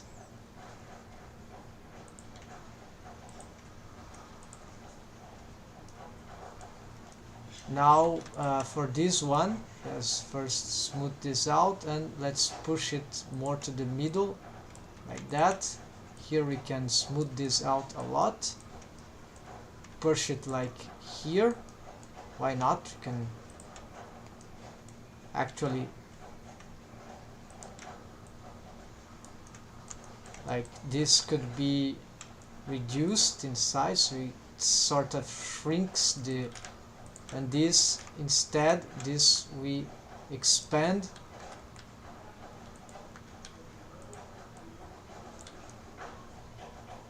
Alright, we can smooth this, then smooth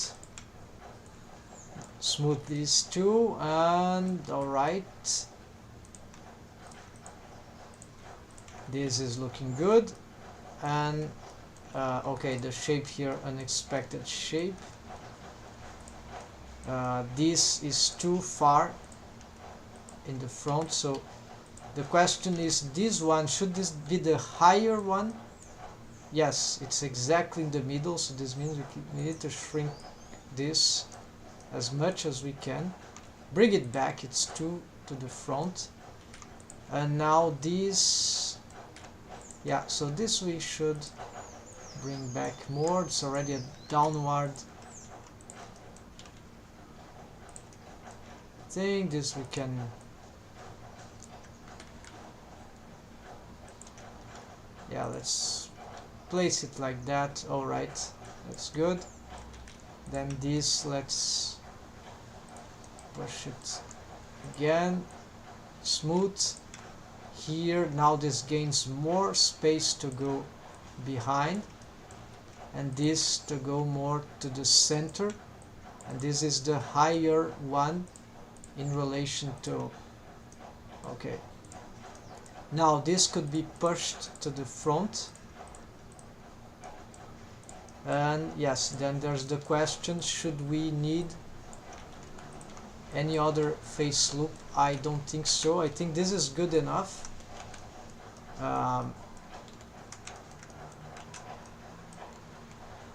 We need to find a way that this expression won't have the teeth showing like that. Teeth showing like that. So this is an artistic problem also to solve for this kind of rigs.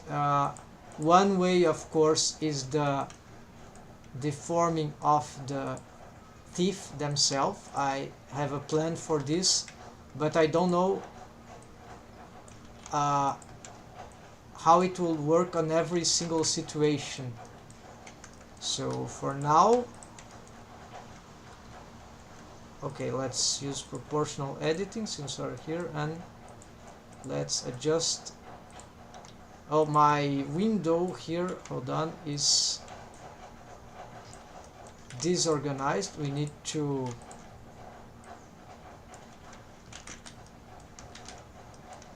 this shape here, the is not that bad actually. This is, but we can do better. Now this one is perfect because you can pull this mesh to the front. Let's reduce this. The Blender window got a bit expanded wrongly. I don't remember when. Let's resume with the music, the soundtrack.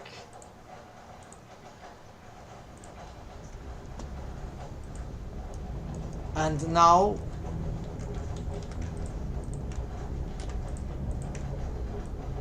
yeah, okay, so some stuff that can be improved here.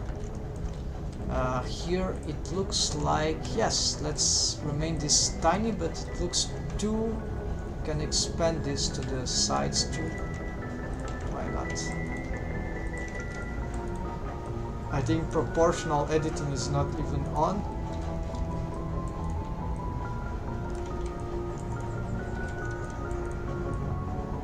Yeah, let's move this part. This is very important here as we try to get good shapes here in this joint, sort of a joint area for the lips, for the mouth.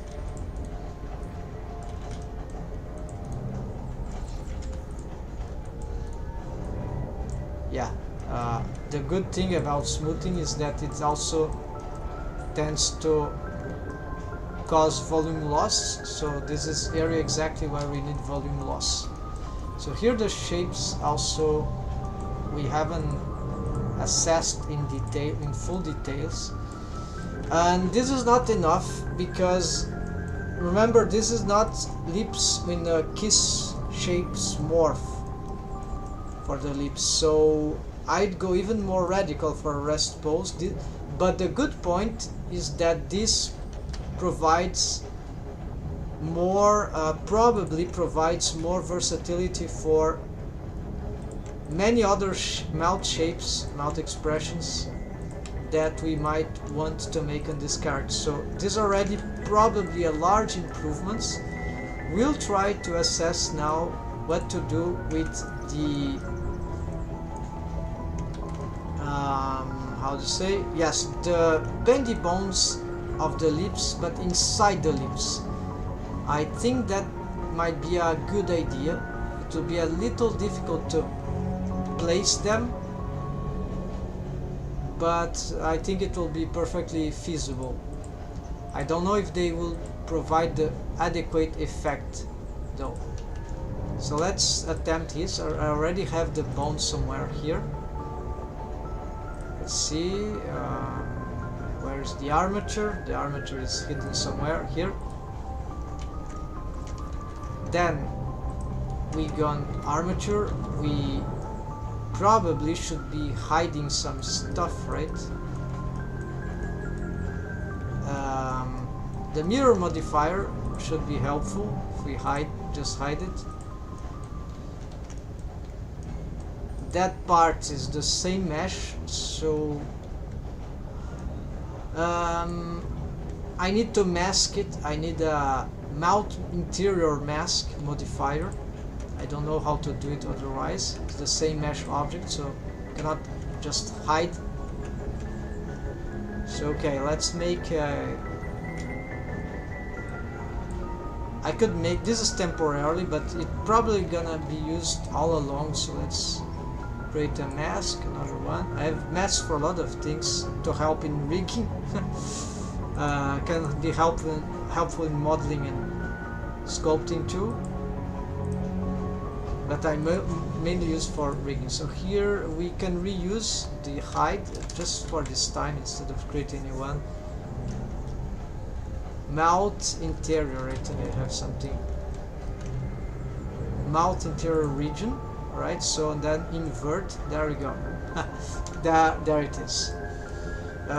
This doesn't protect from wave painting though. Don't use it. Don't use mask modifiers as a protector for paint mask. But we can always add mask modifier in addition to protector features for wave painting. So then we can hide even on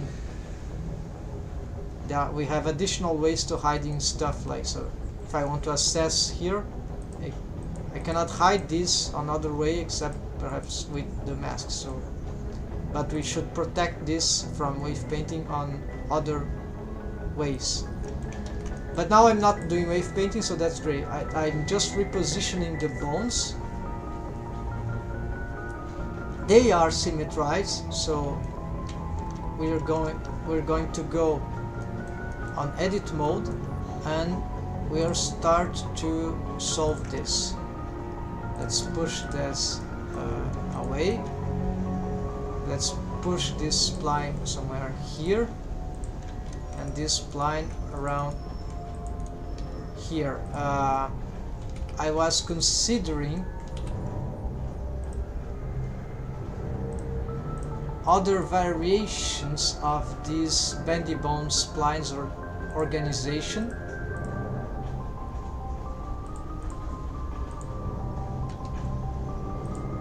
Like, for example, I was considering that a bendy bone will be like that, and then another will be only for the sides, and same so I have three splines, one top, one bottom, and one to the sides that maybe would not even be here, but in this case we're making for the ellipse rigs, so let's experiment with what we have for now. Yes, in case you don't know, this rig is also what I'm doing here is partially experimental. So, alright, so I'll reset the rolls anyways. And the z-axis pointing inward, so it will be the up in this sense.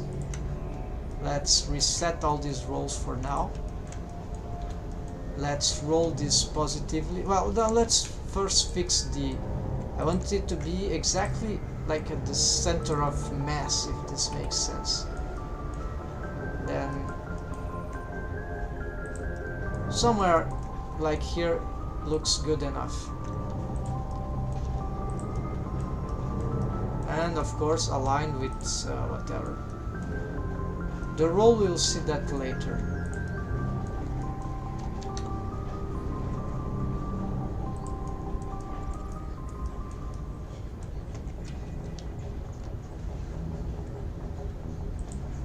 Alright, let's roll it now.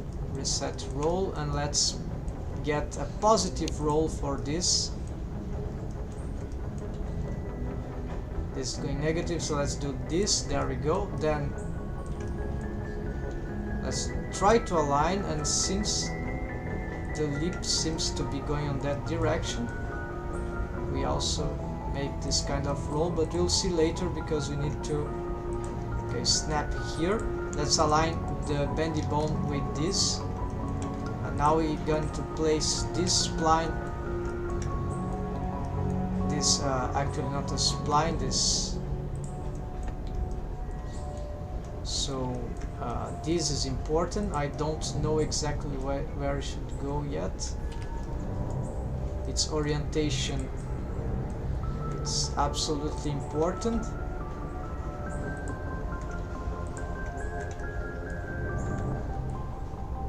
Could be better to be working local, not responding properly with a normal. Yeah, normal, good. Alright, so see here.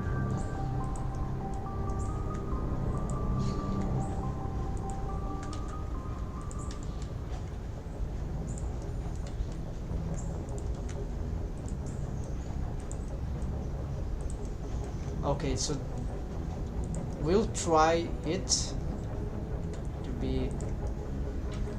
There is the possibility that there's a continuation, right? But this we decide to make them split, so whatever.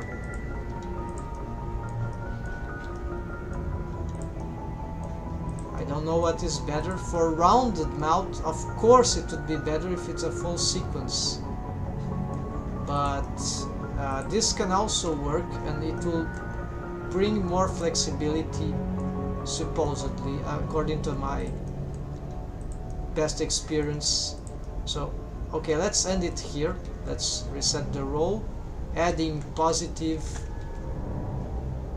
Now this is negative, so yeah, it will have all this roll around just to be positive roll. Okay, and then we push it there. So here the roll is this. Yeah, it's a close roll, so that seems regular. Let me pick this. We can solve these things here. Actually, this orientation of the bendy bone seems okay, so let's derotate it until we got a good matching shape according to the lips, something like that. Yeah, and also here.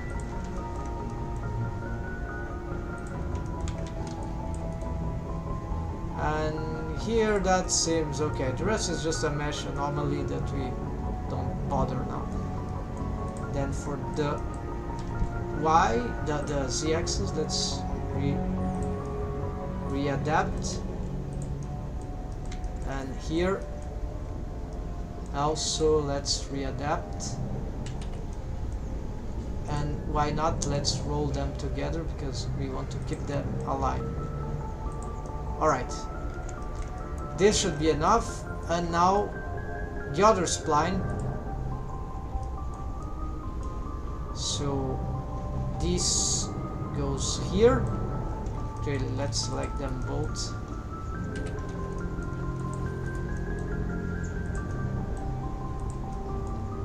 Alright, select all, reset rolls. Let's get this thing, these things, and okay, the Z-axis, it rolls positively. Okay, so it gets a very small value, positive value. That's fine, and it needs to be somewhere like here. Yes, this looks good. All right, now here, now this handle and the tail of the bendy bone, we will want to sort of match that other thing. So in this case, I'm going to go more radical. I've been developing this for some time already, and I have an idea that maybe we could match those, and it might be not so bad idea. So what we do is that I pick this, the head of the arrow, we're gonna snap this there, and then also we're gonna put it there. So now everything is converging to the same spot, but they are not immediately related, and I don't want this anymore because, so I want just to roll this. Of course there's a problem here. We haven't reset the rolls of the bendy bone, so it will do that instead. So let's snap again, making sure the snapping is the correct place. Yes, all right. Then I just have to roll now this one to see, not only roll but make the proper rotations, right, to make the matching. This looks good for the bottom lip. Now let's see from a front view. It looks more like I should push that up. Yeah, then this perhaps. Yeah, there's the impression that this should go more up. Of course, this matching point is not really the best for the bottom lip. So in this case, there is slight thing that I can adjust. I usually don't like, but on edit mode we are going to change. So it's the ease in, because the bendy bone is already starts here. The ease in affect the beginning, and the ease out affect the end. So we're gonna reduce the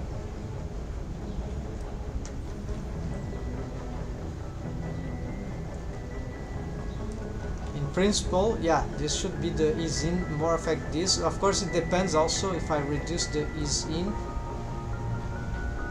We don't, strangely we don't see effect with this too much, but maybe because this bone doesn't have any good roll. So for example, yeah, now we see there. So what I can do is just make this ease out little more advantageous to that. And here the ease in we don't touch. Yeah, leave it as it. So just an augmentation in the ease out so that it will have some sort of adjustment there. Gonna save that. There are stuff here that maybe we can also adjust. I haven't touched this part, so let's roll. Yeah, here let's leave it as it is. The roll here, though, have I adjusted this roll? Reset. We barely see with so many. Yeah, but we see there. You see, it's easy to see. Alright, so the on a positive it will mean, wow, this is a lot. I wasn't expecting this roll, so why?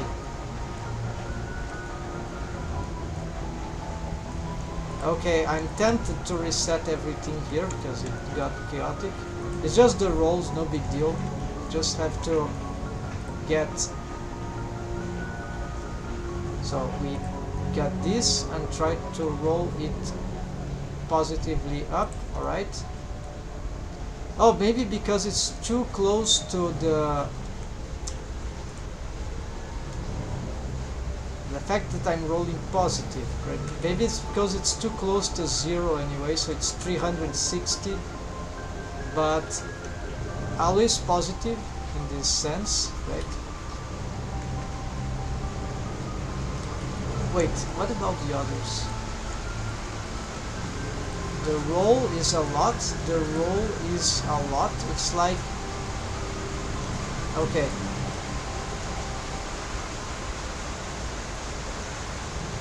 Now let's keep it positive, whatever. So here then we'll have to do this align here, then we snap that there, then here we are going to pick this and roll positively whatever that generates. If the bendy bone is straight and it's not doing crazy. However, we must assess the deforms. If this what I did generates some crazy warping of the bone, of the bendy bone at some points, we see on the mesh this warping effect if the deforms are occurring. So we'll make a few tests, and if it doesn't work, we reassess these rolls to something less complicated. So here I want to create an extra bone from here, which would be sort of a bone that will control these, but not through parenting. It will be a bone like this, but that will, of course, crazy stuff are happening there, don't worry. Let's reset the bendy bones here, reset the original length here. Need to do here and here too. Okay, things seems to be back to normal, but these bone constraints seems to be Okay, so there are copy transforms. This is affecting nothing. The shrink wrap now is being a problem because it's shrink wrapping to a ghost object that is not even there, it's behind. So maybe we should discard this for, not discard, we're gonna hide this for now.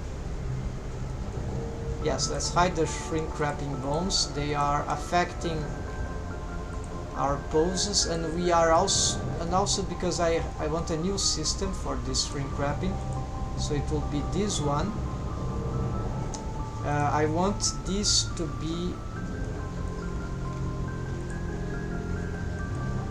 yeah, so let's change this.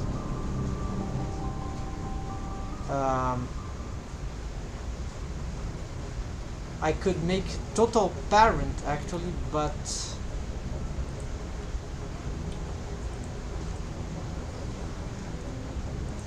this is an interesting strategy. Let's try the offset parenting for now. This is what I've done before. Oh, this we'll call this control leap. No, this is control side leap, leaps, control leap left, right. Then symmetrize, and then we make these parentings here. Alright, then the copy transforms we don't want.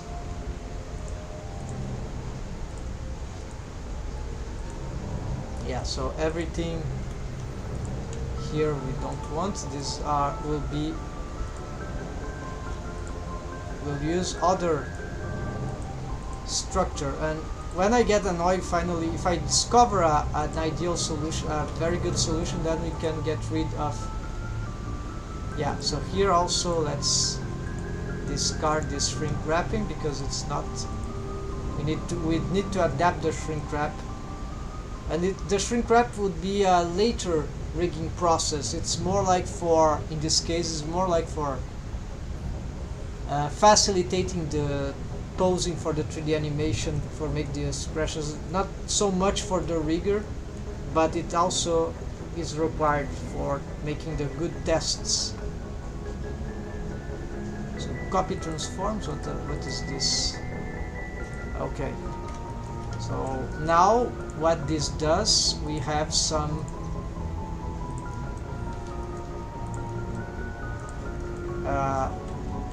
maybe we need to reassess the targets here. No, just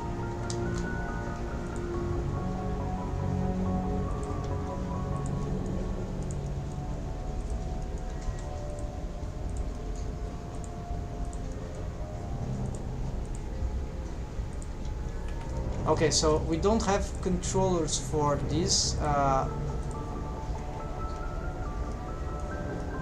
Is there any problem putting them in the center? Yes, there's a difficulty, mechanical difficulty in doing that, because I was trying to snap to the... Okay, so let's do something different. Do these bones have any sort of bone constraints? No, they don't have nothing. Up and down, right? So this will be... Let's delete this and just remake them like from copy, except that is leap up and control leap down. Alright, so we'll put them in the center. We're aligning them in the center here, SX0. Then we bring them to, okay, let's use global. We'll try to match that exact location there.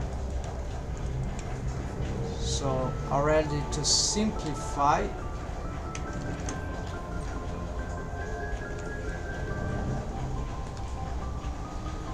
we need to, okay, Okay, let's make the parenting. Just one is good. Then we going to snap. Is this position good? No, it's slightly.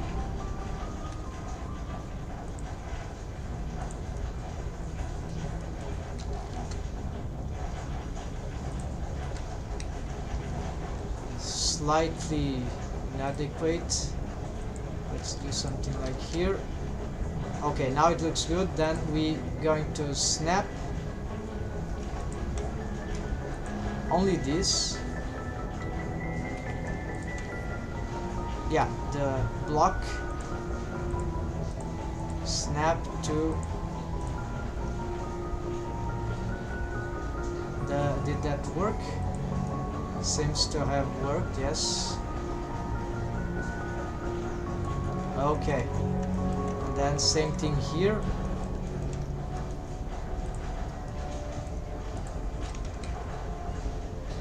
Bring it there. From a frontal view, somewhere like here. And slightly there, and so pick this and snap. And the parenting. Is this one parented? Yes, also parented. So now we assess the bendy bone splines, both sides, doesn't symmetrize automatically, and these we can give them. Okay, let's change the color of these tips.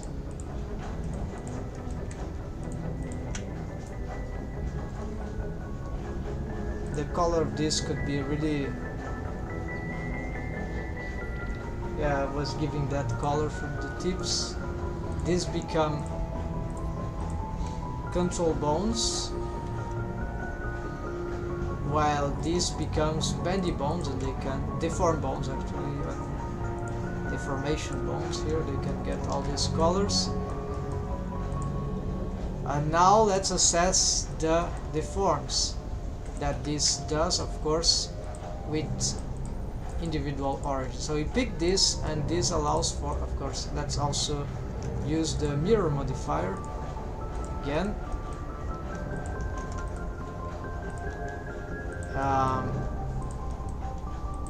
Alright, so there's a problem we see already. The mouth has plenty of shapes possible in a certain way, but it's difficult to control, and the cool thing is that the surrounding mouth has some flexibility already from the lips, but it's not enough to get many shapes. Even all this amount of vertices of mesh geometry is not enough to.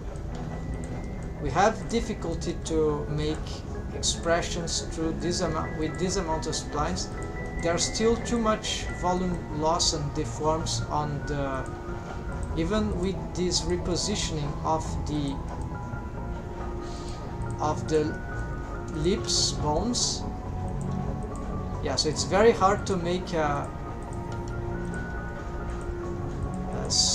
for them just making a happy expression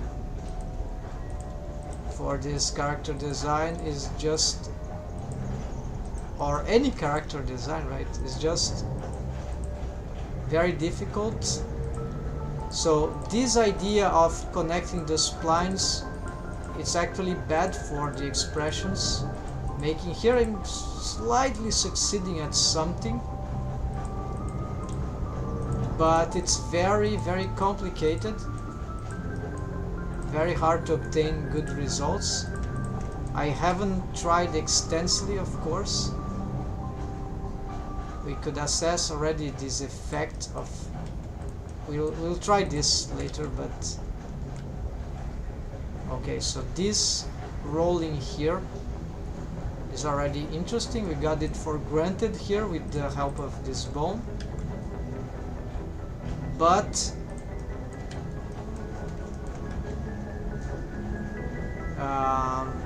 I don't see a lot of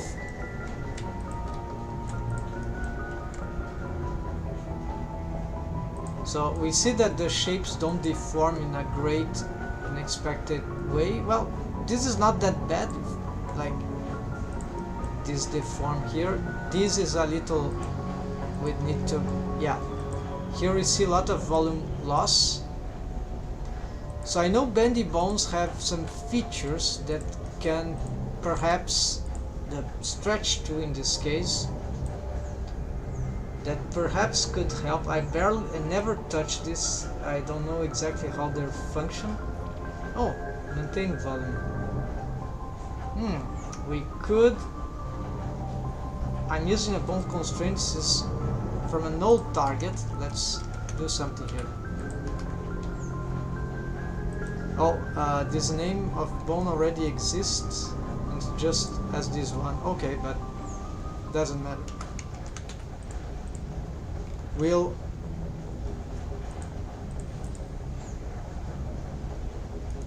access this Y rotation contains local space, but for the this no up it's down. All right, from this target bone, this target bone on that value. Okay, so this means that it starts at, okay, we don't need that area anymore, so it starts at volume 1 by default, and as we roll this bone, this should have augmented. Okay, it's local space. This is no local space. I'm doing it wrong. This is an x-axis rotation because this bone is pointing x-axis. Yes, x. I don't see it. X-axis rotation. All right. So let's pick here and adjust this. So x-axis rotation. Right. So now, as we roll here, it starts to augment, but it doesn't mean that it solves any. Then the minimum, of course. Okay, it starts losing waves here, volume. This is bad, so we need to change the formula, the equation. So here also would have volume loss. Maybe it's not that bad, but probably it's bad too. So we need to make this symmetrical, like so how to make this symmetrical in an equation, as because the variable is the x-axis rotation. The roll can be positive or negative. It will be calculated on radians, but radians can be positive or negative. So it's a positive or negative var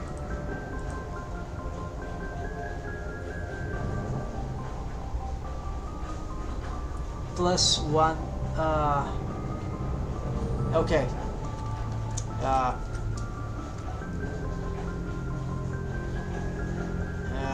Is that correct? It's always confusing. Without the paper, maybe I should. Piece of paper would be better.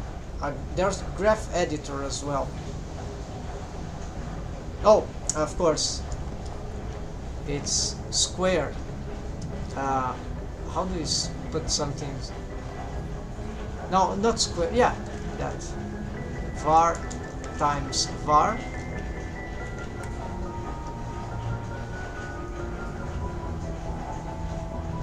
Plus 1, whatever. So it will accelerate, but at least.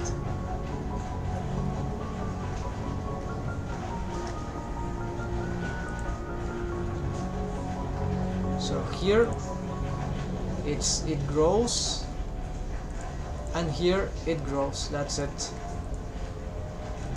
Hi, I'm a new Blender user. Welcome, hopeful journalists. Welcome this rigging channel. I'm making experimentations here, and also a mouth rigging for a cartoon character that I want to make a lot of expressions here. I never did a mouth rigging before, but I was successful. With other types of facial rigs, and this attempt now is for this crazy thing. Welcome, and if you have any idea, any questions, feel free to expose, to post in the comments. So this is not a lot of people do rigging, right? It's relatively not very popular, right? But I particularly am passionate about rigging. So in Blender, rigging is a complex domain because it may involve lots of features simultaneously. Like in a rigging like that, we have like the mesh geometry. We have to take care about the mesh topology, which affects rigging. So the topology, how the mesh is organized, right? The connectivity between the vertices and edge and face, whatever. So you have face loops, and all that can affect how the mesh deforms in certain ways. Maybe you know this already, since you are new to Blender and perhaps have experienced another CG software or technologies. Okay, so there's the armature object, which has usually bone constraints, so it's another layer of complexity. Those bone constraints, they are somewhat similar to object constraints. I don't use a lot of bone constraints because I do usually armature rigging with wave painting, so this stuff here, and it's inside the objects, the mesh objects. It's not outside like here, but yeah, because they are so similar, object constraints and bone constraints. Bone constraints are only for the armature, but they can target stuff, even objects sometimes. I don't have an example here, but they work for the bones. Immediately they work for the bones. Then another layer is that besides the bone constraints, we can add drivers to the stuff. Then there is the timeline, which can also be used for certain rigging aspects, not necessarily, but it's more 3D animation, but it relates to rigging. And then there are shape keys, that there are vertex groups, of course, that can be for object modifiers, that can be for the deformed bones, that can be for whatever other features. Sometimes geometry nodes, I think, and node systems like shaders, also UV, also object modifiers, and even bone constraints can use vertex groups. And then there are also shape keys. I'm not using right now, that can make morphs. And yes, and with all that, and then we can rig lights, we can rig shaders, we can rig with geometry nodes. I don't know nearly anything about geometry nodes. I know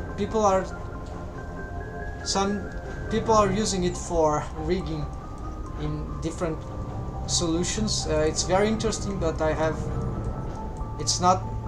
nodes is not really my domain, at least not yet. Least geometry nodes. And yes, there's a lot of other concepts, but learning rigging is very interesting in Blender because we learn a lot of things that relate in the UI of Blender. So we end up with very interesting understanding of Blender's logic, I'd say. So here, as is experimental, naturally lots of things are meant to fail. I cannot even, it's clear that I'm not even able to make a simple closed mouth shape unless I make a lot of work here. I could create a pose asset, but I'm just testing some concepts here before I apply some.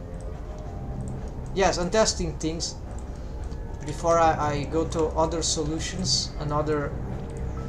Something at the end should work for the rigging that I'm trying to do. The difficulty here is that the expressions that I want to make, they're not just, no, I'm attempting a whole gamma of, like gamma is a whole spectrum of cartoony expressions, not really realistic, but at least 3D, right, and with some reference to 2D. And because of the character design and because it's 3D language, I'm sort of relatively new to 3D, to Blender. Relatively new, I've been using Blender for more than 10 years, but in the past I've just been using for hobby, like modeling low poly, so I learned nothing. I was noob for about 10 years in Blender until I've decided to learn rigging in Blender for 3D animation. Then this for 2 years ago, and then it is when I decided to take this rigging stuff seriously, and then Blender, right, seriously, and then this is where I started to understand Blender on the past 2 years. Okay, so let's see what I can do next. Okay, I was fixing those drivers here to see, yeah, so that I could maintain volume. Probably here you see it should not be symmetrical. It looks symmetrical, but I think it is not, because this driver shouldn't be working while this is, yeah, it doesn't. So let's do some copy driver, paste driver. I'm just not sure if they will grow the same way. Okay, they seem to be mirrored.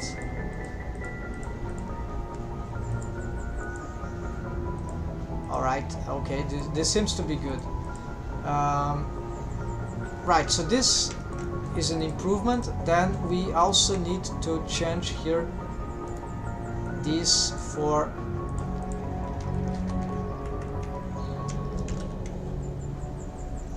I don't think this negative is required anymore, so it's the X rotation but for another bone. So it's this bone here, so I think this is the local space. X rotation, never get this wrong, always confused. Then I'm not sure this will, the same formula will work here.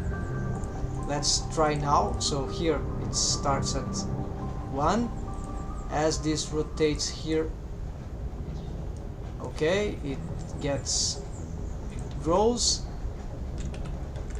I'm not sure the rotation is correct. X, local X, yes. Okay. Local X. Okay, so it goes positive on both sides. It is working, so let's just copy driver here and paste driver there. I have to use driver here because this maintain volume bone constraint doesn't have a bone target. So there would be other ways to do that. Okay, I must say that actually these transforms here are not that bad.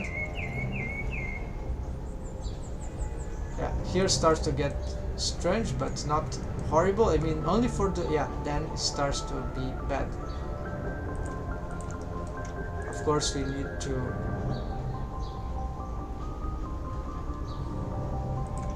Alright, so it's not terrible. It indicates there are some possibilities in doing that. Now I'm really concerned about this part, these splines that are not really. Let's try to make the craziest expression possible. Let's see what happens.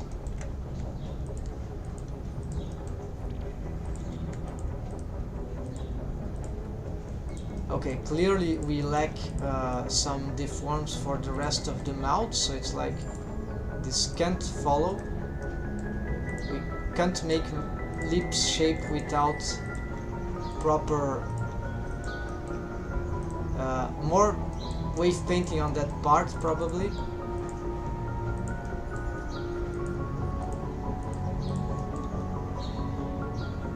But okay, it's not.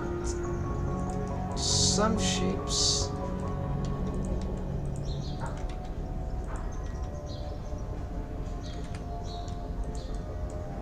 The lips are too thick for this character design sometimes. Let's see.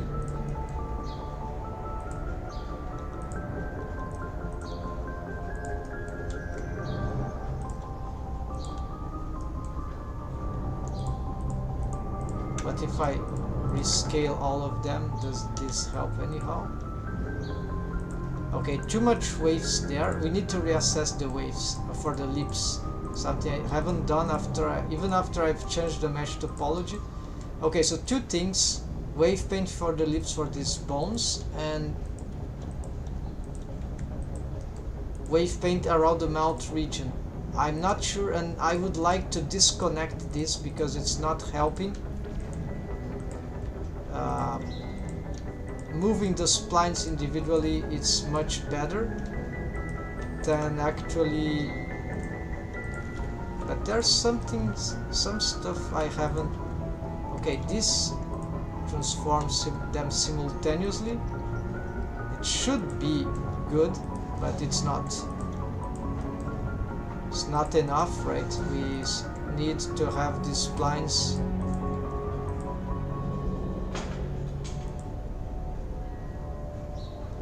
It could be wave painting too, so maybe I'm suffering with that because...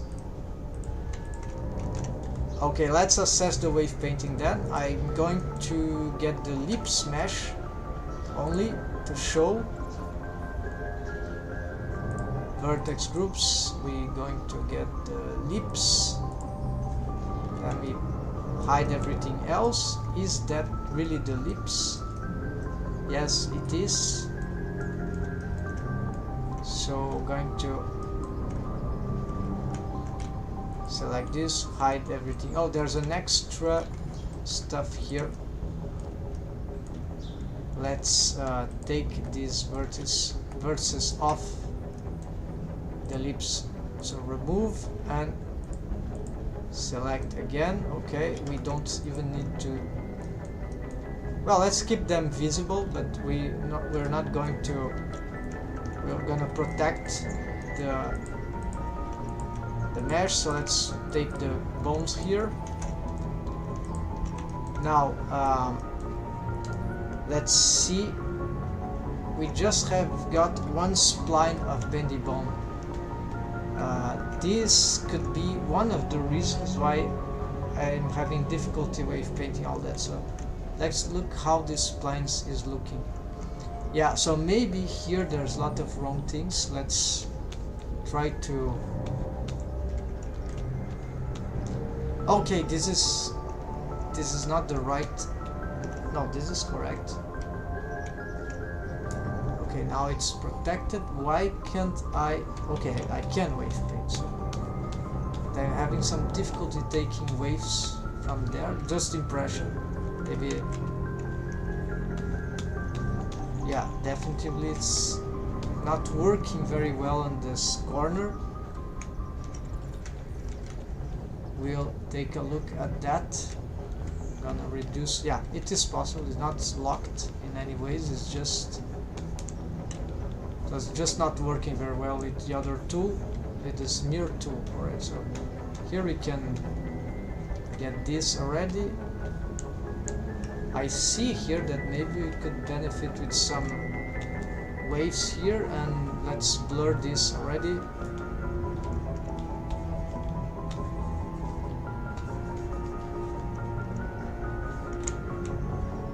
Okay, however, the top lip is actually an area that part, I mean, that could receive a lot of stronger waves. Yeah, especially here we shared waves, so let's take advantage of shear waves and wave paint this joint region, and then we blur. And now, yes, we can try to blur this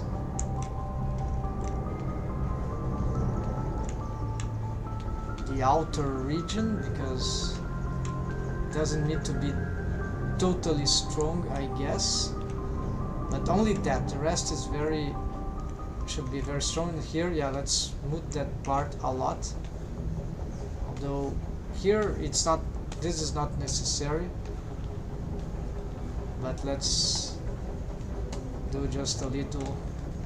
And here I think lots of smoothing on this, yeah, especially in the joint maybe, but it needs to be strong, and here it could really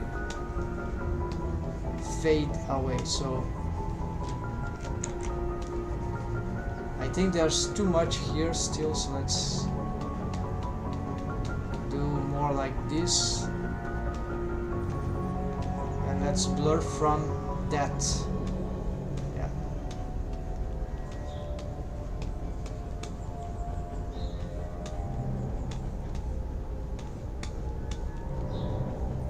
Yes, I think this will be better. These some waves here seems exaggerated, so let's take that off and blur again. Alright, then we can sure invert the selection and try to. Now only the external, very external area is affected.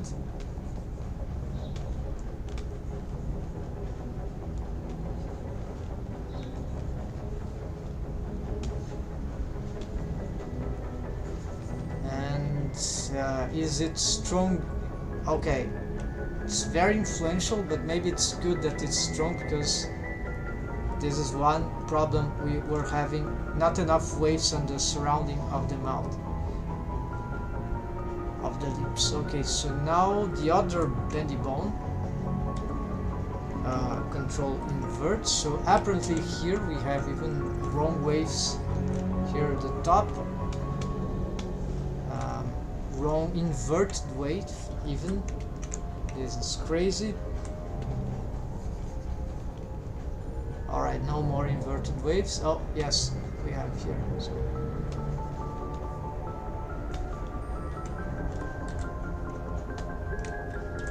So now we are going to, yes, so mix. Let's do this. We'll remake the waves for the borders there.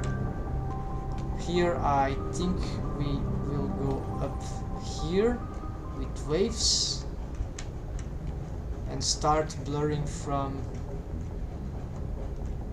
this threshold, right?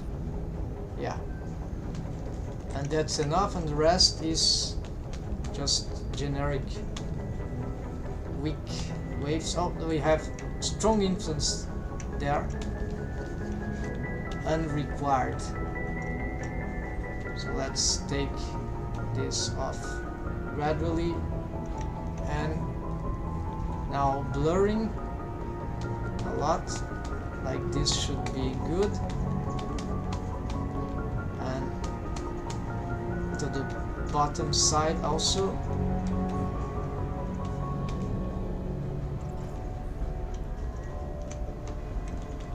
Alright, this looks good enough. Let's save. Let's pick the inversion here, and no, actually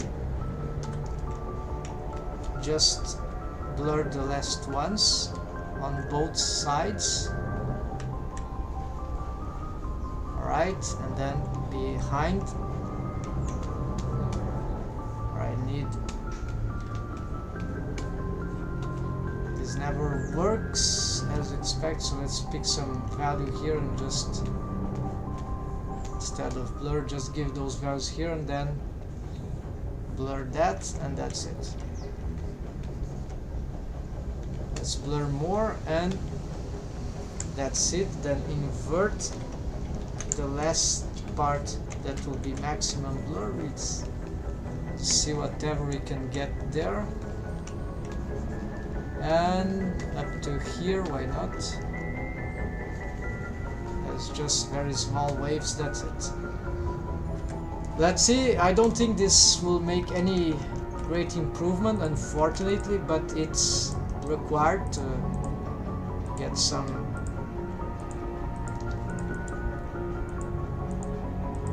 fixes to the... Okay, it seems to have more flexibility, it's smoothness, it seems to be more regular now, especially the... well, still not that, but this is normal because we still don't have... You see, as we pose here, we want that the mesh here also gets displaced, but it's staying in place because there are no enough... Okay, so what's happening here? As I push these, oh, I see. Okay, so maybe this is a problem here. Okay, I dislike that deformation there, that stretch and squash this way. Yes, so this is a problem for the spline skinning rig. I need to find a way for this, so I need some transversal bone as a better solution. It's like this mesh shouldn't be on the same spline, otherwise if we stretch this, yeah, it affects this mesh. So interesting. Yeah, this is certainly not good to have, and it's just one spline that is doing this, so this is this is a critical problem. And we want exactly bendy bones because we want stretching.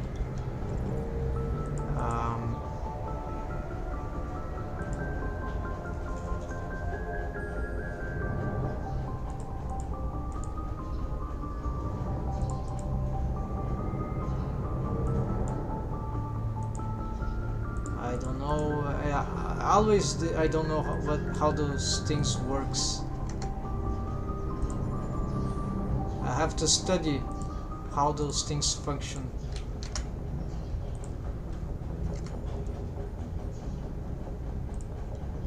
I don't see nothing happening. This is the worst part. We do all that and nothing happens. Influence, okay, and if I don't have bendy bones, then nothing works very well, so never mind. Now let's recover those values. So it's 1 and 1, even though... Alright, so slight improvements, yes, on wave painting. What's happening there? I don't like this, the way this thing is deforming. Even we shouldn't be seeing that.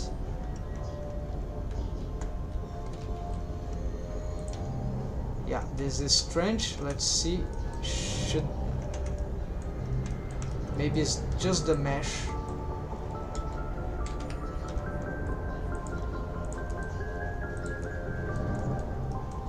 Yeah, maybe these things are just badly placed.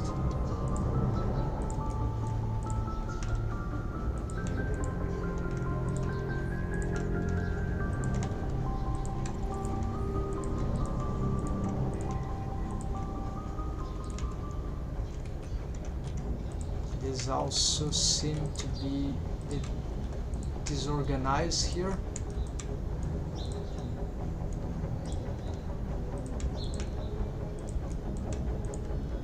Bad distribution.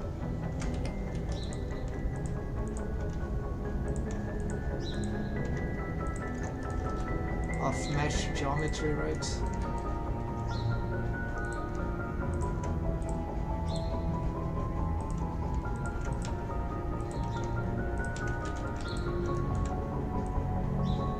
Alright, let's see now. Is that still occurring? Slightly, but it's much better. In the front, however, maybe this could be a feature of those two splines here. That also... No, if we spread though, we got some...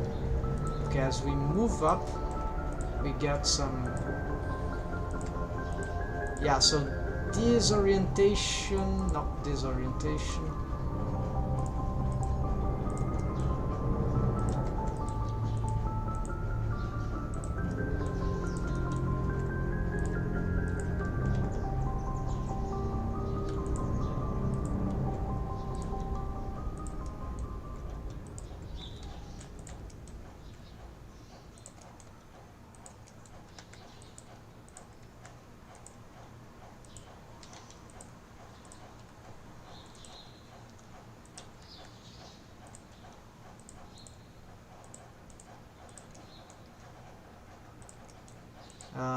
The splines get too crazy, so this is interesting.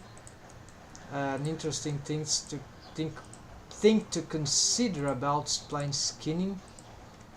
How can I get this? If the mesh starts too close, too far away, as I approach the bendy bones, they start to get... Yeah, it's difficult to... The stretch and squashing they do on the mesh is just too chaotic. Very hard to control. Yeah, look at this. And so how can this be improved? You see how the bendy bones stretch, so this is where we would like to control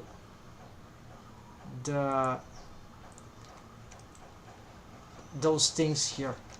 It has nothing to do with this. This is only for these rolls here. And usually this bone we just pose like that. It can rotate, but what affects the thing there is this. However,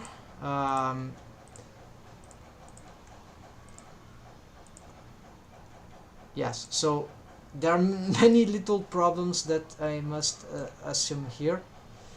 So maybe this is not working and it won't work at this amount of splines, and really I should take note of each of the problems and to study what should be a... For many caricatural expressions, this kind of is interesting, the rig, how it is right now, the mount rig, but it's certainly not what I want. This is more like a cute character inspired from 2D anime, so and other cartoon styles, and so certainly...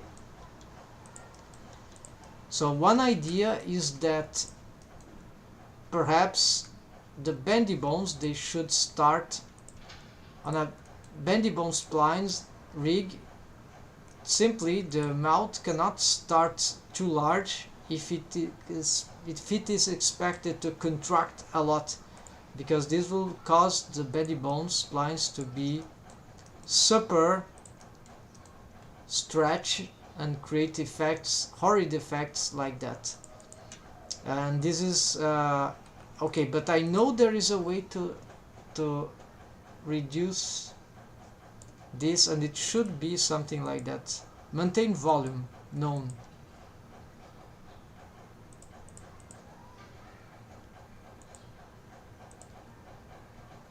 Yeah, nothing seemed to be.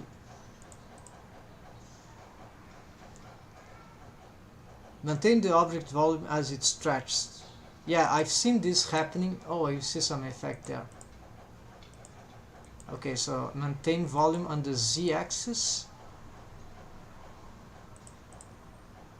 Maintain volume on the x-axis. Okay, on the x-axis. Okay, so no. Or is it the other one? So let's see. No, it's clearly. Alright, so the bendy bone cannot does this. So L C.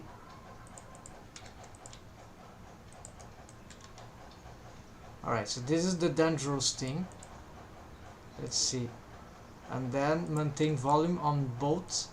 Also, same things start to happen. Also, stretching a lot should make loss of volume naturally. The bendy bone stretches a lot. And we see that the lips, right, start losing a lot of weight, but maybe this can be compensated with another maintained volume, right? But in principle, it looks like that this is much worse than this. Yeah, but it's not clear yet for me. So let's investigate more. So I was able to get some effects from this, and known don't seem to actually be responsible, strangely, to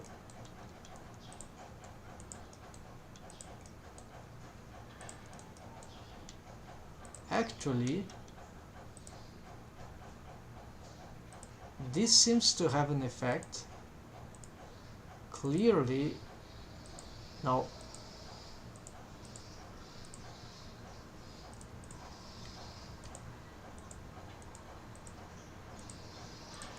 Alright, so I'm confused, but it looks like that with known. Now here we go.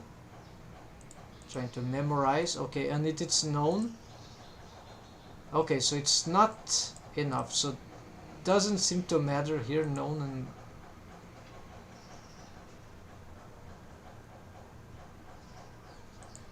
alright, let's keep at axis. Then rotation. What is it? Rotation type and axis order to use. Okay. Swing, rotation axis order. Use the smallest single axis in order to dump track. I don't know if this would do any difference here. This is hard to. I'm not using. Okay, I don't know. Let's let it swing. Doesn't seem to have any relevance. And here,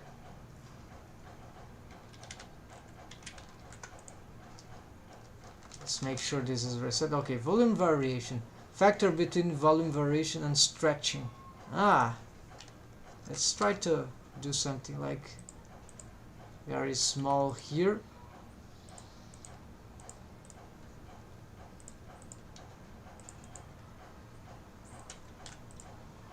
Aha! I think I found the culprit, or not.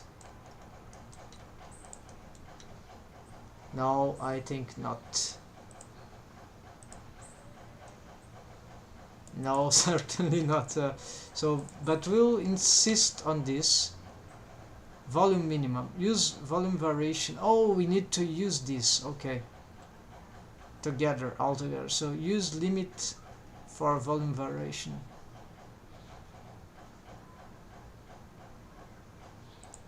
Okay, so volume variation minimum volume stretching, and this no stretching factor. Okay, so let's see. And use volume variation max. Use upper limit for variation. Okay, let's give a 1.2,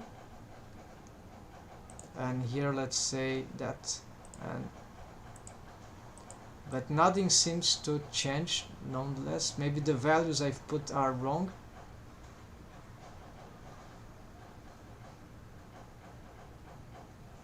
clamping. I don't know what is the clamping thing. Let's at least use this. Ah, there's, I see some stuff changing. That's the bendy bones axis. Swing. I don't think this has any relevance. This is the default. This we already know, and here maybe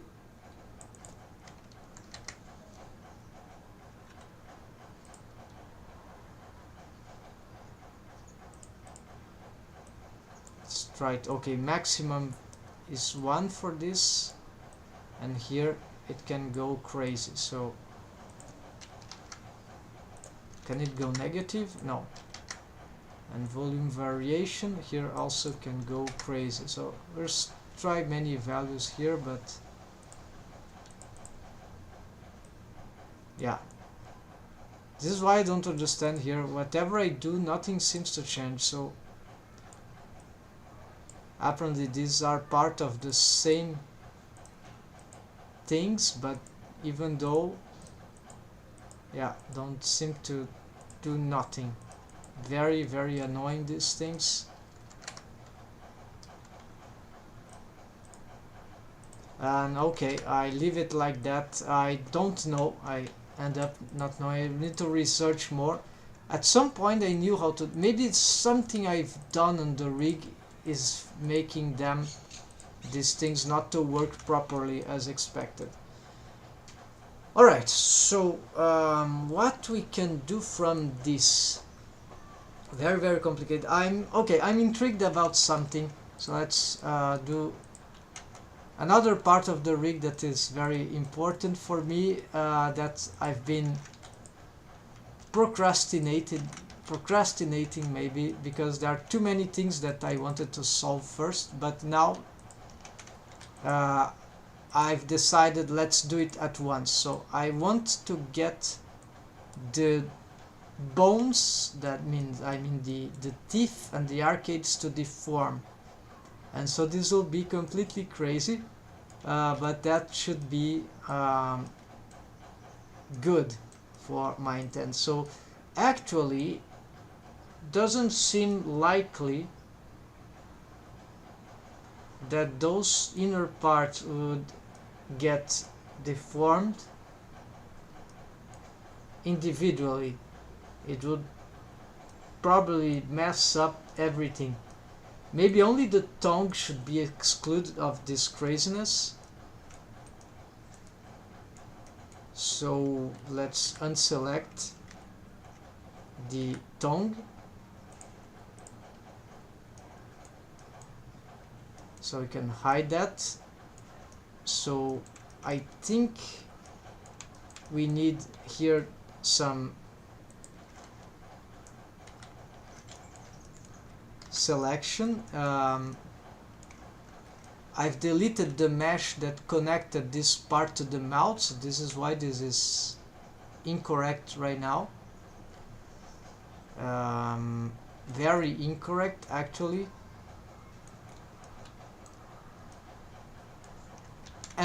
But we're not gonna care much about that.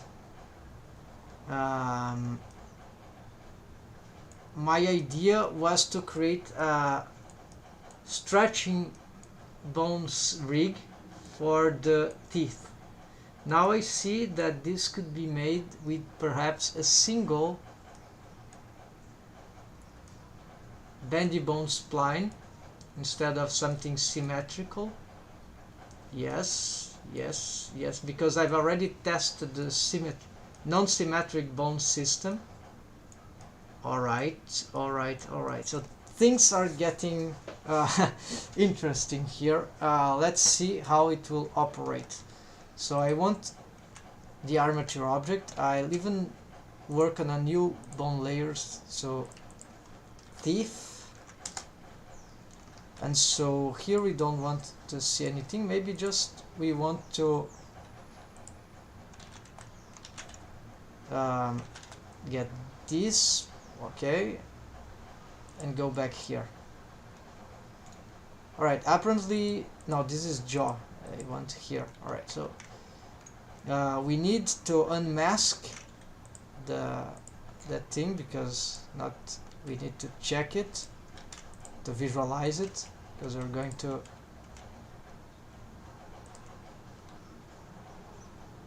be working on this, on the deforms of that. So armature object, we need to, okay, it's not hidden, it's just its bone layers are not selected. Now we need to, okay, so inside the armature object on edit mode, we'll add a bone here. We are going to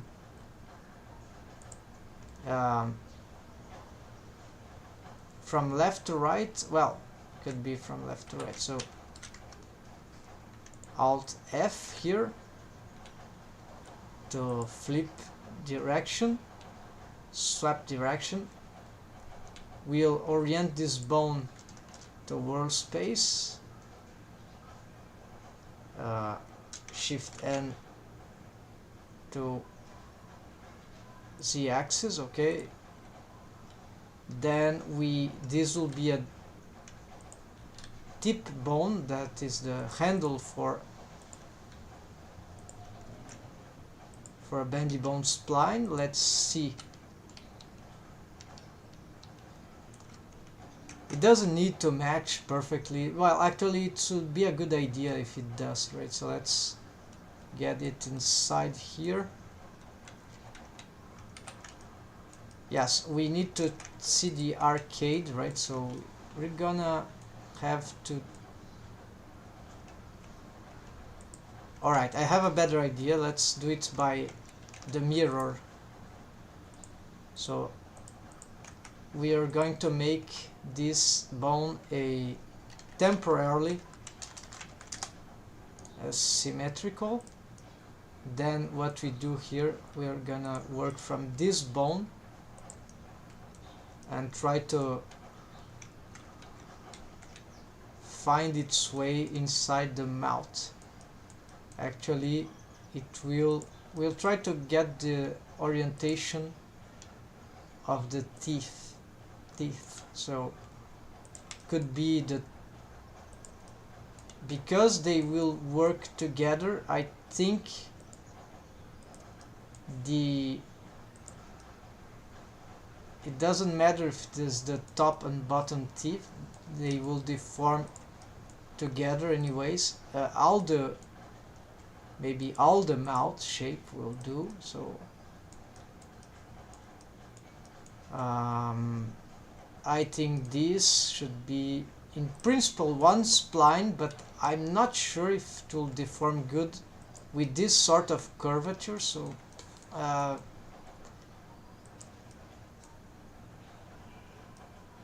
maybe it works, maybe it not. So I want to now to keep this one. We'll roll this way. Now I can make some change here. Can delete, actually no, not gonna delete, we're gonna flip this thing, and actually let's see something here. 3D cursor, global 3D cursor, let's use a mirror global X, alright,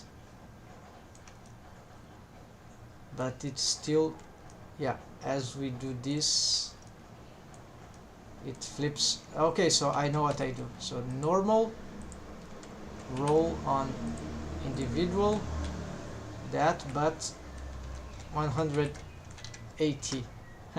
That's it. So let's see if its roll it's a negative roll. Now let's try. So roll Z negative 80. No, Z roll negative 80. Now this is the wrong roll. rotate z negative 80. This, oh, this is not rolling well. Let's try local space then. Okay, it's not along local. Okay, it's not the bone roll. This is wrong. It's just, okay, that's it, except that, okay, and reset the roll, or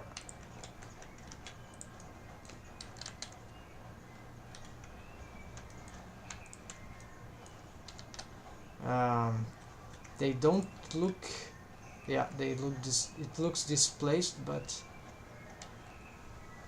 yeah, it's totally displaced. So also this is displaced, so if it's not matching, it is not working. Oh, it's global, of course. Let's see now. Yeah, no, it's matching, but it's, I need to find a way to roll it, to rotate it. Okay, rotate on normal. Rotate on normal.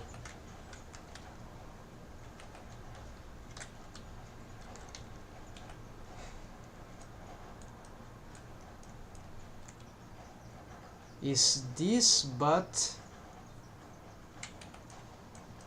yeah, this is why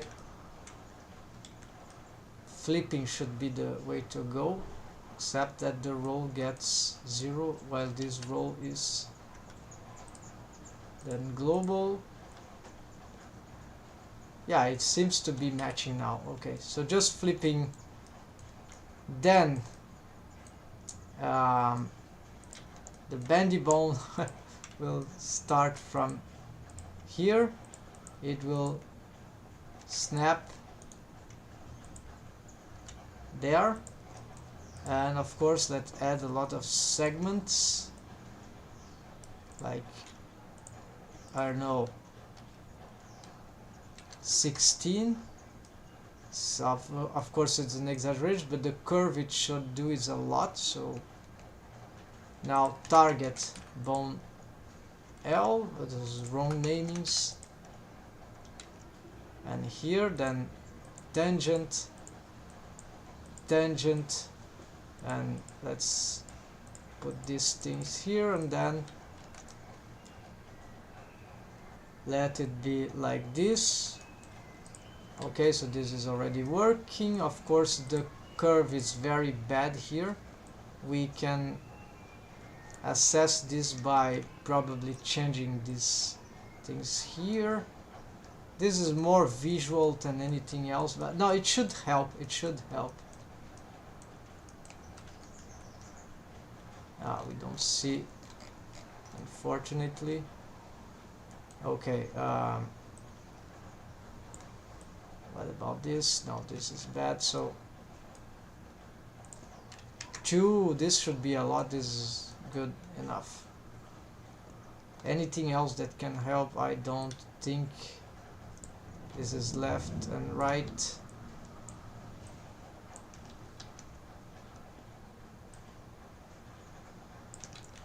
Yeah, let's keep it like that. So this is a deformed bone. Yes, and what about these ones? No need to be deformed bones, that's it. Alright, so now the idea, I've never done this, so this is that'll be very curious. What I want to do now is that I pick this mesh here for the interior. Mount interior, selection of the mesh, then let's hide this.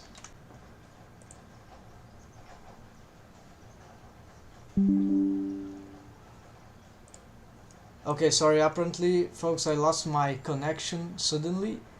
Apparently I'm back. That OBS Studio is back too. So here, wave painting, right, of the selected mesh. but it should be hard to wave paint that, so we'll start with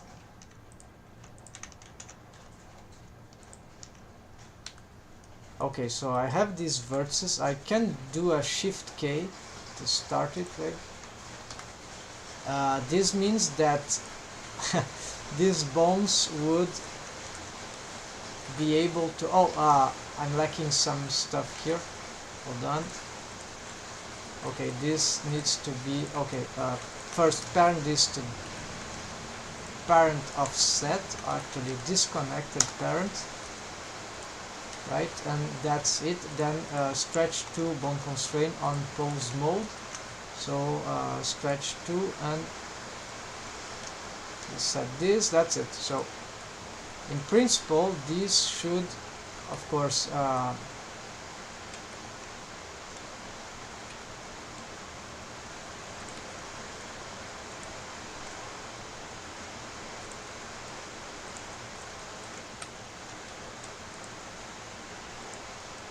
alright, so we already start to see there are some problems here. So how to make these bones respond to themselves simultaneously? It would be like an extra bone, right? So let's pick this and let's, okay, a medium selection, then add some bone that would be some sort of controller for them. Let's bring it down and let's this is like teeth, control teeth, whatever. Then what I want for this, okay, no offset parenting. This is more like about bone constraints. So what I want to do is that perhaps, okay, as this goes up, all right, so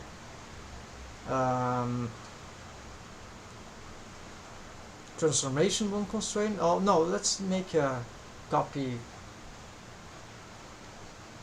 rotation, except that on local space and local space. So using the target's owner custom space, we'll use its use these gizmos for itself, except that no, what I'm doing, not copy rotation, sorry, it's copy location. Could be copy transforms also, but copy location, offset, except yes, offset, and local space, except that using custom space and that same target, so it will go left, exactly left as left, because custom space is these bones now. And is that enough? Yes. And then we can do that, and then that will deform, but why this rolling here? Why it answers to rolling? No, it doesn't answer to rolling. Only after it has been moved, though. Alright, but fortunately I can do this and push it back, although... Okay, but I want it for both. So now we just copy here and alright, but I want to do invert. Yeah, that's it.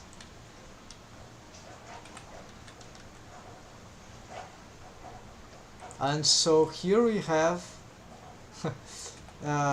sort of a, okay, I cannot move this up and down, this is bad, but I can move it left and right. If I move it that way, yeah, this is very strange. There's something I'm lacking here. There's not all the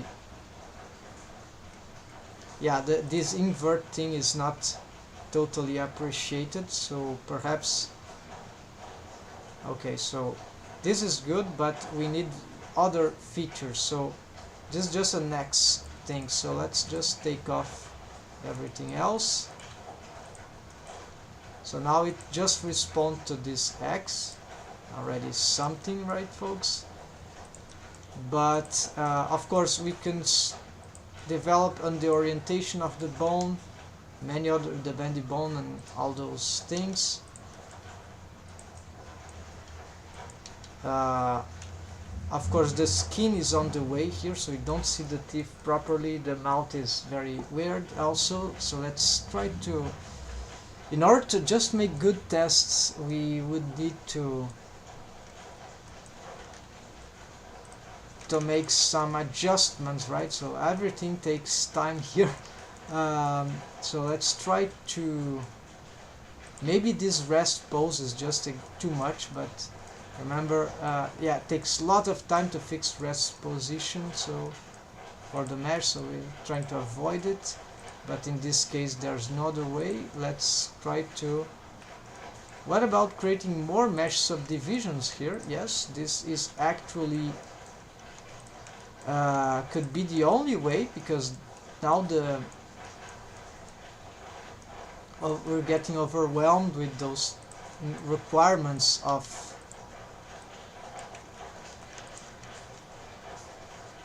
clear seam. Let's change here. I could try to, in this inner part, try to reduce the mesh topology. It's dangerous, but it's plausible, so let's, okay, no, not this, let's, okay, so there are some edges here that I need to do something about them. Alright, now this, certainly this,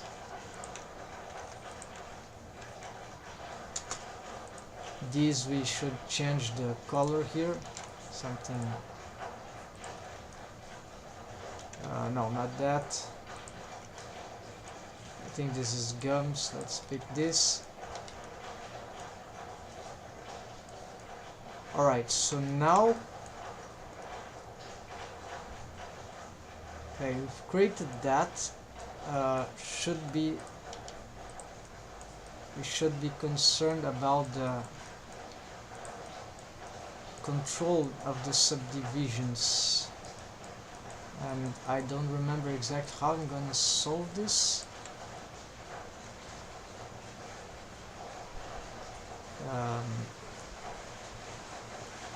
We could try it by making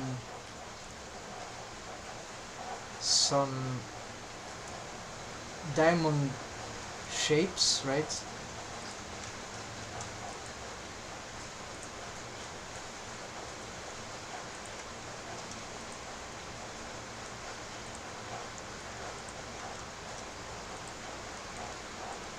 Yeah, but this is pretty dangerous at this point. This is certainly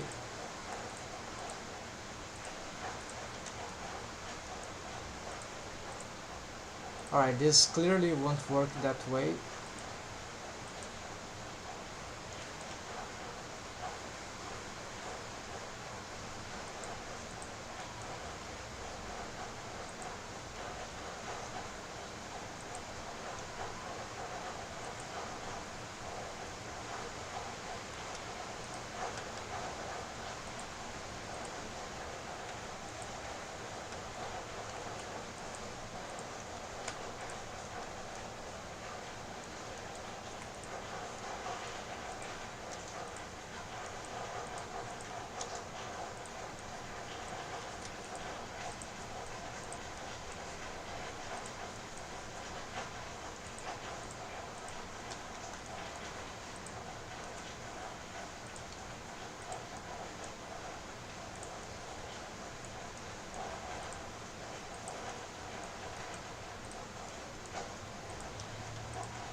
Yeah, crazy mesh topology. Not sure if that will work, but we'll try to simplify.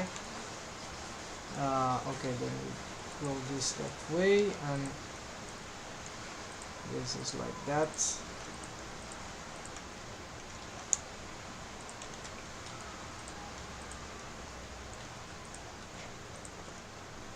We'll keep doing that until we loop. Yeah, let's go crazy.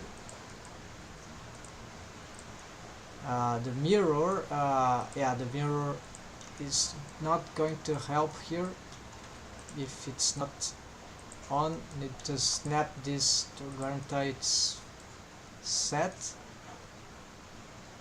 Alright, this is set. Alright, this is snapped. So the improved mesh topology from this is that.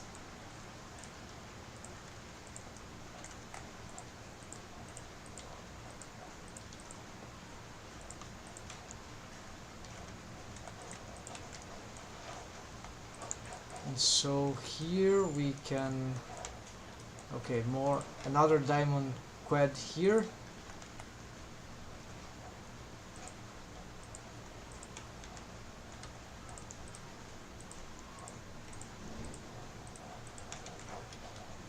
And another loop. No, this is the first one that we've got. No, there's one. There is two. Alright. This is not a horrible idea actually for... it imports also how it will deform, right? If these diamond quads, they don't deform bad in this stuff, then they are good solution. Otherwise, although complicated, right, rather have this more simple, but we're experimenting a little, so maybe this works fine, just fine, and if it works fine, we can perhaps reapply these concepts for other stuff. Here, however, this mesh is too wide, so we need to, we would never be able to use this properly if they just interpenetrate with the mesh there. So okay, so this is already the fixed mesh topology, and then let's continue here. We need to put that. Alright, actually why I'm doing this? The teeth, they will deform. But I could have all this mesh die in the teeth. Or it wouldn't be stupid, but yeah, because the teeth are deforming, it could be dangerous also. So I'm not so sure. We could really assess this with tests. So this is another, I should take note on that. This could work. So for now, we probably want to hide these things in the way. Let's continue our work from here without seeing those things in the way. And okay, so here, this part of the mesh should be looping all around because... Okay, so here we made another diamond. Oh, here it is, the diamond quad, right? No, it isn't. This is an old one. So the diamond quad is there. These colors are not helping. So let's pick that here. These we could... I think I was using... Oh. Did my colors finished? Or do I have... Oh, I see. This is what I wanted. So this is blue for materials. Then after the quad there is this thing, except that something went wrong here.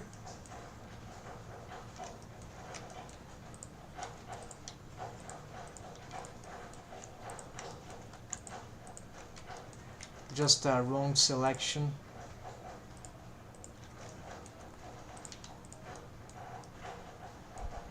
Then here we can consider another quad, dissolve edge, then bring that here, and this merge at last. Yeah, let's do this way, will be faster. Then we pick this, merge at last,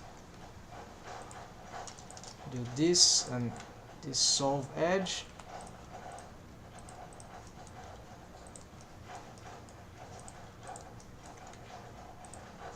Dissolve edge. Is this regular? Yes. Then we got, after the quad, we got this normal face, and then we got a last quad which ends,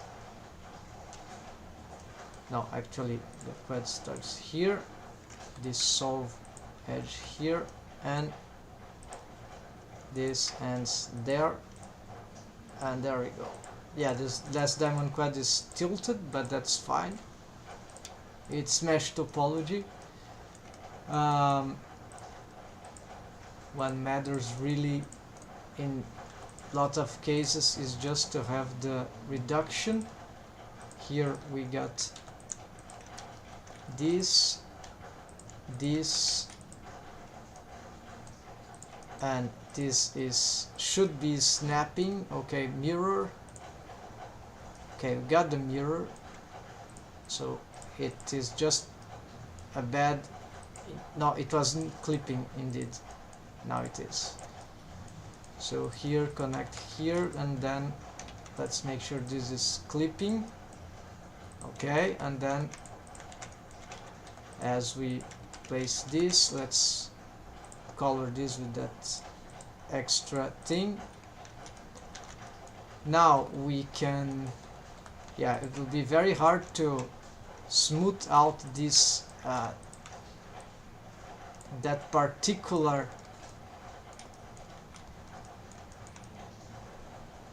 collection there. So to do that, maybe I'll need to do that. Yes.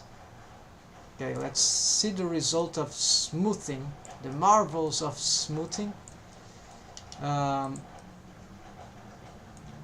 Not sure it was that good. You see how they got dented, but this is the back part, so it's not that relevant.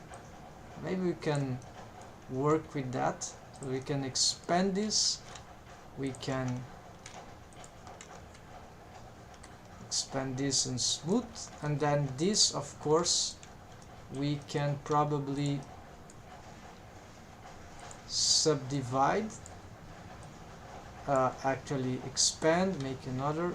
Alright, and now this should connect to the mesh in some way,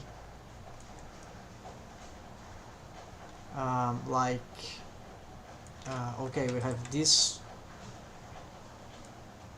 Actually, let's do the following: delete these faces. We already have this, except that, okay, I see what's happening there. We need a control for this stuff to go elsewhere. Currently it's clear that these we need to expand. Alright, let's hide. Very confusing, of course. Let's melt interior region, hide that. Let's bring this mesh here downwards a lot. It was wrongly positioned, and because we've changed the rest position of the mouth, this caused lots of complications for us. This can totally go somewhere like here for now, please. Then we go back here, we see that, okay, we see that it's not really that helpful, but at least the bottom part is nearly matching, but we see how thick is the bottom lip in relation to this thing. So maybe it should be time that we consider the rescaling of all that, right? Because why not? We are changing a little the character design. Maybe this is a good idea to make some adjustments here. Of course not here, because no, it must retain some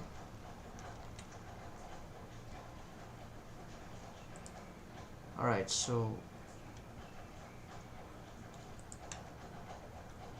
let's also rescale this on all senses. Maybe okay, scale on this sense, scale on this sense.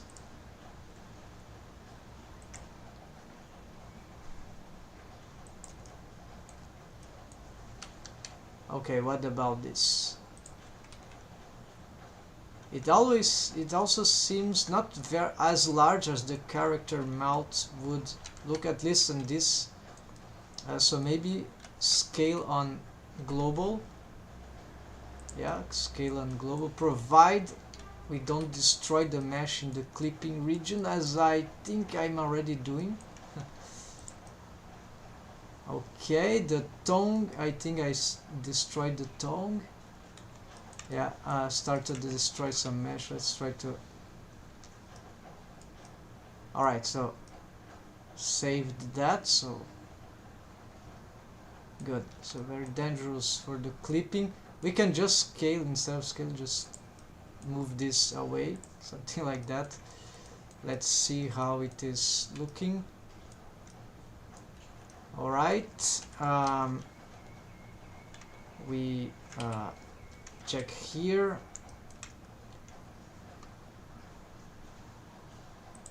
This should be, yeah, augment here. Scaling, yes, always scaling. Be careful about the middle part. Now here we have enough area to compensate. Scaling horizontally, why not making these things larger horizontally, and little back.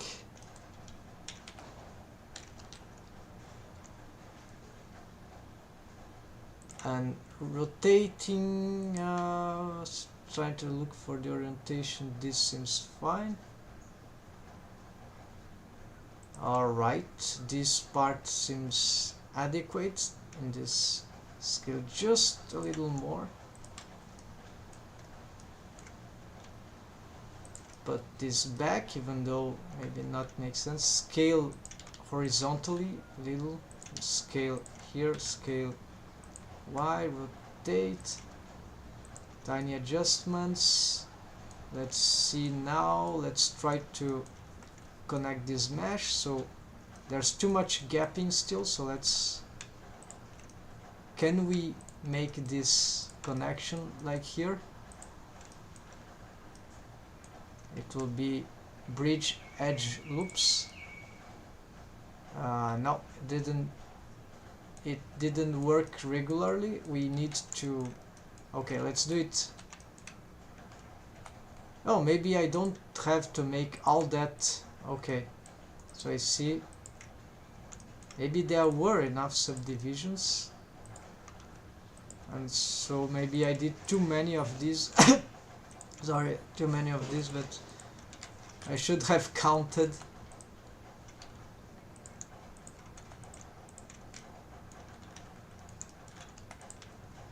Alright, so here the connection would be there, then here. Right, we have a problem here with the subdivisions because the shapes start to go in another direction. Okay, let's start from here. Then on the top, this, although it's regular, we need to reassess this, whatever. It will be going up.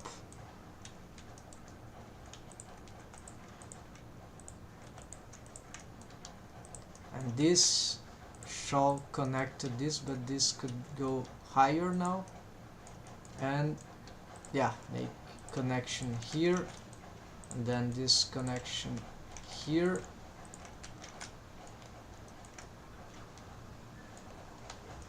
Can we smooth this out? Yes. Let's see. It starts to make sense, right? Here,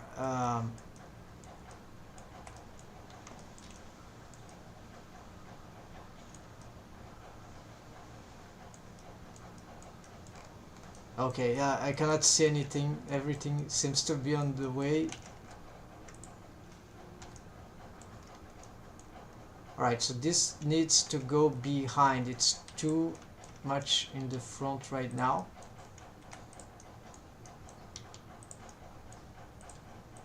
So we don't see what's happening, what we need to connect. So yes, so this probably needs to connect this. This is the continuation.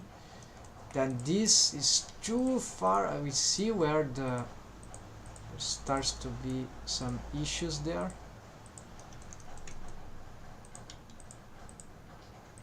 So lacking mesh topology to connect, yes. So I've made too many of those things, and now it's no more required.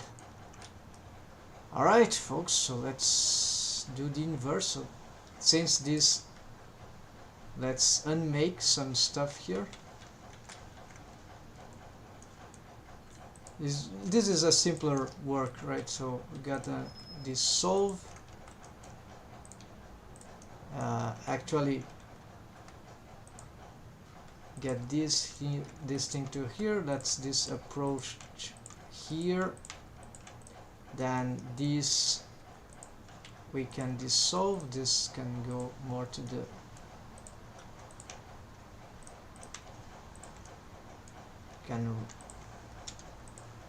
this we can dissolve. We can dissolve this. Oh, mistake here. Alright, so subdivide, dissolve, across this. This will reach that. Now this start going to the top, because no need to be that far away.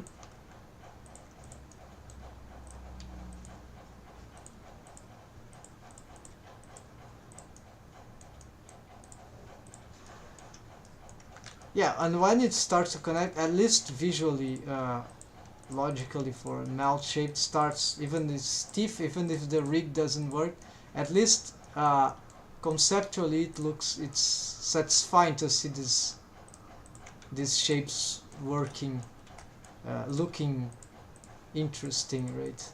At least this, folks. So let's continue here. That part seems to require a lot of subdivisions. Where are...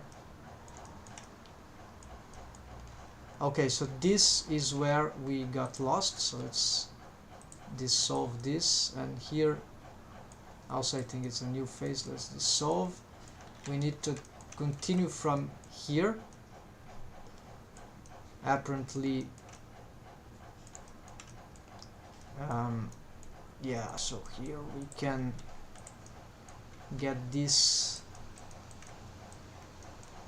Again, I don't understand what's going on here. I think this is a normal regular quad, right? I see, so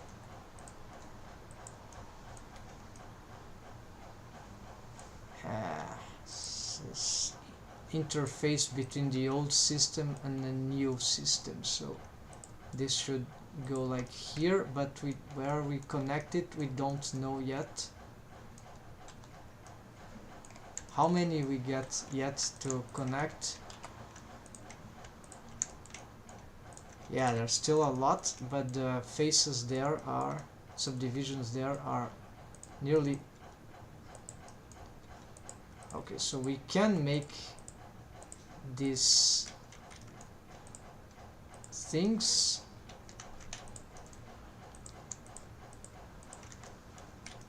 I just don't know if this is still regular for what we need, or it will end up in a terrible... No, it's correct. Okay, I see. It was already ready for the connection. It's just that this part it's a bit more confusing. So here now we have this loop here. Alright, and the problem now is that we have to match those things here, and the subdivisions might be slightly incorrect, so we need to adapt. So here maybe we can make some fine adjustments here to try to adapt. Okay, then at some point we should restart the diamond thing. Where did we stop the diamond thing? I think it was here. Okay, so this should be another... Okay, so it would be a good idea to count now, because okay, here it's clear that we connect here. So I have 1, 2, 3, 4, 5, 6, 7. Actually,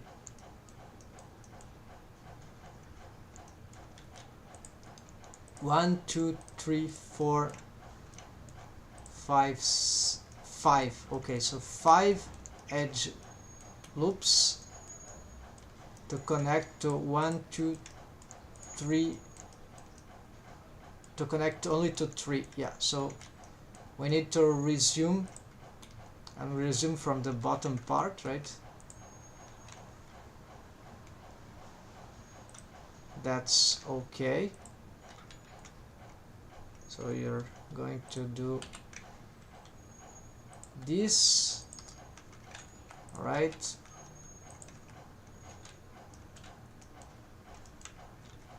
And here I know this continues here, so here we can connect another one.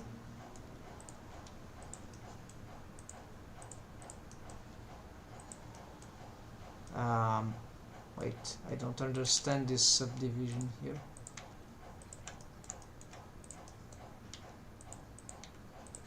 What's happening there? Okay, this is falling behind. Let's connect it here, even though, yeah, let's see. Oh, there's a last remaining one, so we end up with a pentagon here.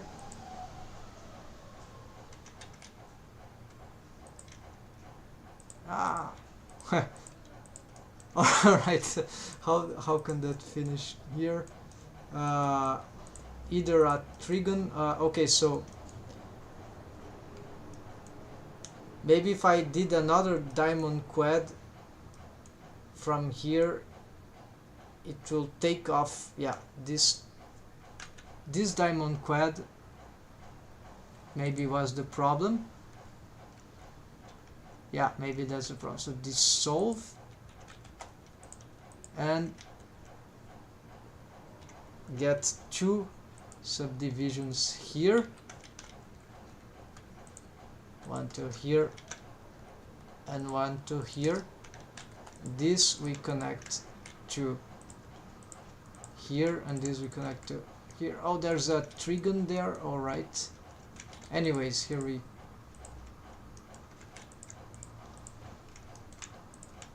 so didn't solve, but we got really close to a solution.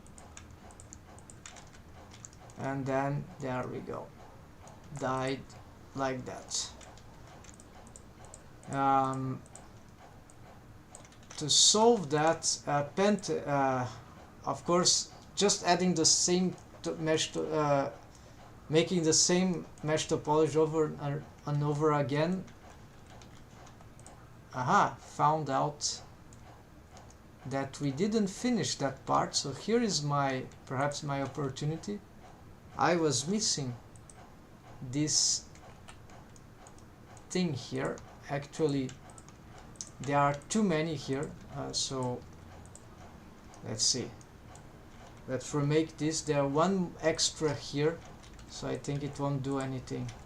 Well, if it was just one, then it would have been good, but being two, okay, disconnect here.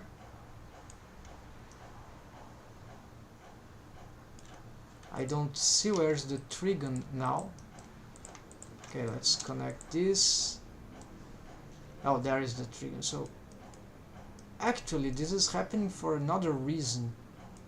This is not the right loop, so I'm doing this wrong. I need to rip these vertices here and bridge edge loops here. Bridge edge loops. The problem is that this color was confusing me also, so let's put it this way. Not the best idea, but alright. And here apparently now there's still two connections there, so where are the less diamond quads here? I think it's this one. And so regular diamond, let's risk a diamond quad here. So this will merge at last. This will dissolve. Okay, so here is a diamond quad. This we see by the way the mesh loops. No, maybe not.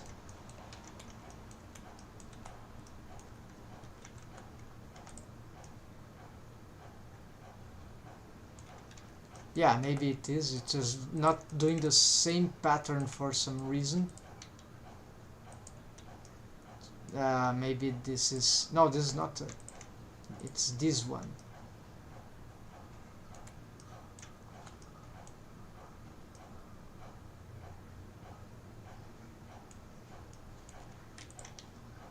Alright, it's really in a bad shape, but if it works, it works. Okay, where we were at. So here, finally, yeah, we are fixing this, but there are more loops here. So I was trying to, okay, diamond quad, normal, then this would be another diamond quad, dissolve, delete face. Here we make a diamond quad at last. Here we connect with a... okay, let's make those subdivisions here for now. And we going to attempt... okay, let's go this way until we find ourselves out of... what is this?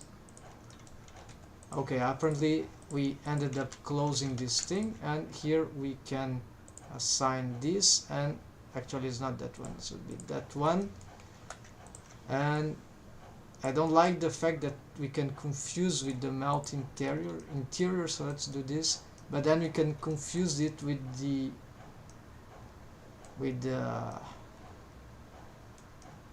gums, so no much solution here. Yeah, that other color can do. So took a lot of time just to solve this new thing, but it was very confusing part. Oh yeah, we see what happens at the top. Oh, it's ripping mesh, never mind.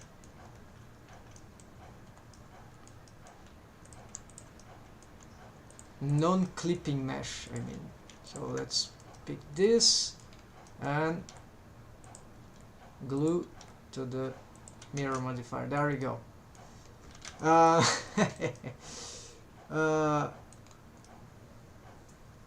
certainly these mouth shapes in a cartoony rig probably would have the top teeth even go up. I don't have a top jaw bone, but we could make one. We should make one actually.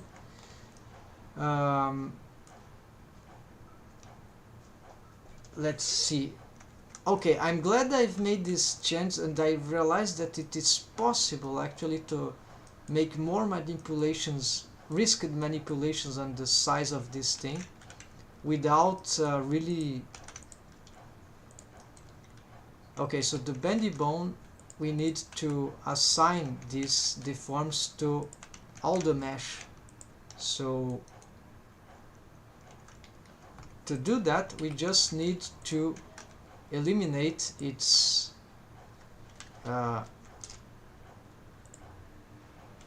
so control teeth bendy bone left. Okay, this could work, although it's not actually bendy bone handler right and bendy bone handler left. Alright, and this is def teeth B bone without left and right, so this will make the adaptation for the wave painting, right? And then as you see, there are lacking waves on that area. I've added new mesh, so this could be problematic. We need to let's see just now what happens here. Okay, terrible things. This is not doing what I want for the deformed bones, for the bendy bones, right? So what I want is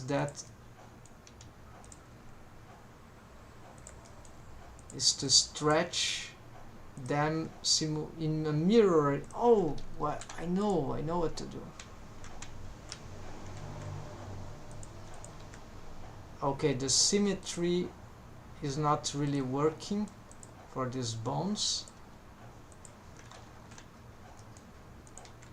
Yeah, this is not, because their orientation is all wrong because they need, so it's not, I need to create, to do that I wanted, I would need to create, and let's do this right now.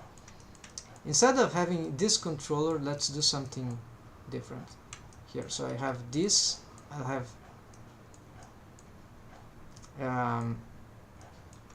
oh, I see something. Now this starting is matching the ending, but is that accurate? Yes, this is accurate because the bendy bone is like that. It's not accurate though for the... Okay, so place it in the middle. And this, from this position, I'm gonna create a bone.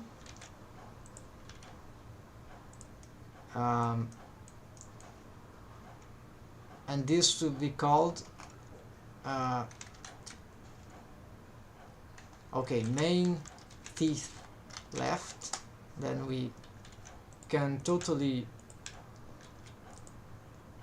or maybe not, yes, we can make the parenting here, but first we symmetrize. Now we can parent, this is left and right. We can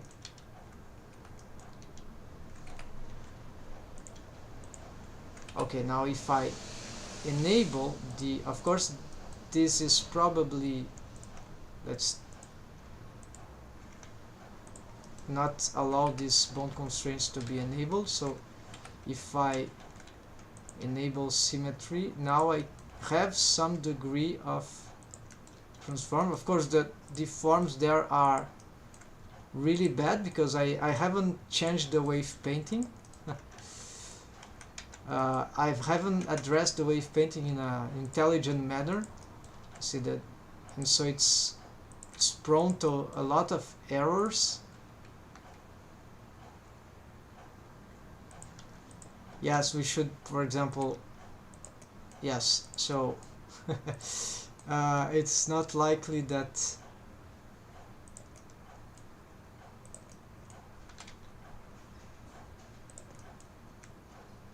so doing this is with the yeah, it's much more complicated than I thought, but it's perfectly feasible. It's just that I need to know what I need to wave paint there to have proper deforms. So probably the teeth and the gums, also their shapes, and certainly the shape of this bone is probably one of the worst thing that is happening here. And okay, so I think I've got enough this rest position though. I think I've got enough explorations for now, for today, I mean, or at least I need to take a rest, and I'm not sure I will be able to be back today, but we're gonna see. If I do, it will be a bit later. I need to think, because I'm starting to get confused with so many things to work on, to solve, to investigate. But I think, yes, I'll make some notes, and additional notes, I mean, because here I have not. So I'm not going through this that you could see to take too much time for the transmission, be too boring. So I think for now, folks, we did some progress. I've explored many new things. So this teeth, a first experimental attempt on this thing. It's very poor, but it already does something. We need to improve that. All the lips, the rest position in terms of an O shape that I thought would be a good idea, but then the bendy bones start to get issues with the stretching, squashing. But the new rest position is not bad. This was a bit surprising for me, this amount of, actually it seems to match the character design in 3D, I mean, this exaggerated expression. Not for the mouth interior, of course. This is something I need to revise. There should be a way, and create a bendy bone for the top jaw. The bottom jaw is already working. Let's see how it's, but not totally, right? Let's see what we have here for the, how that works in, if that works in synchrony with the, with this. Yeah, there's some limitations that, of course, those rotation don't change the, really it's not about the jaw. We have certainly something a bit monstrous here.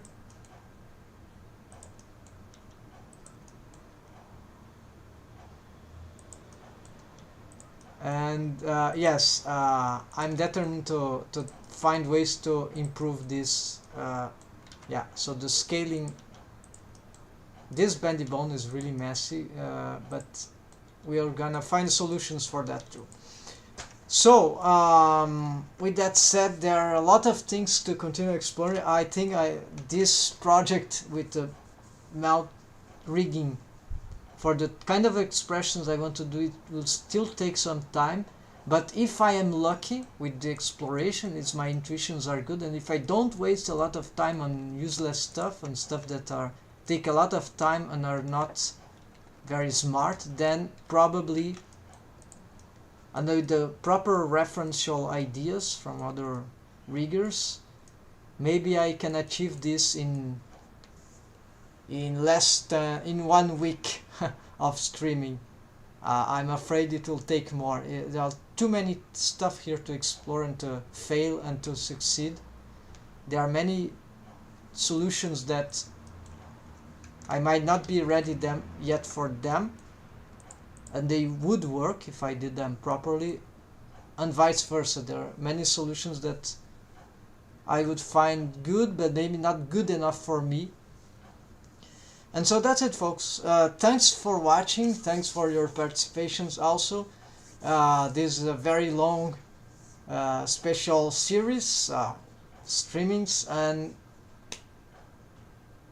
take care, happy blending, and see ya soon. Bye.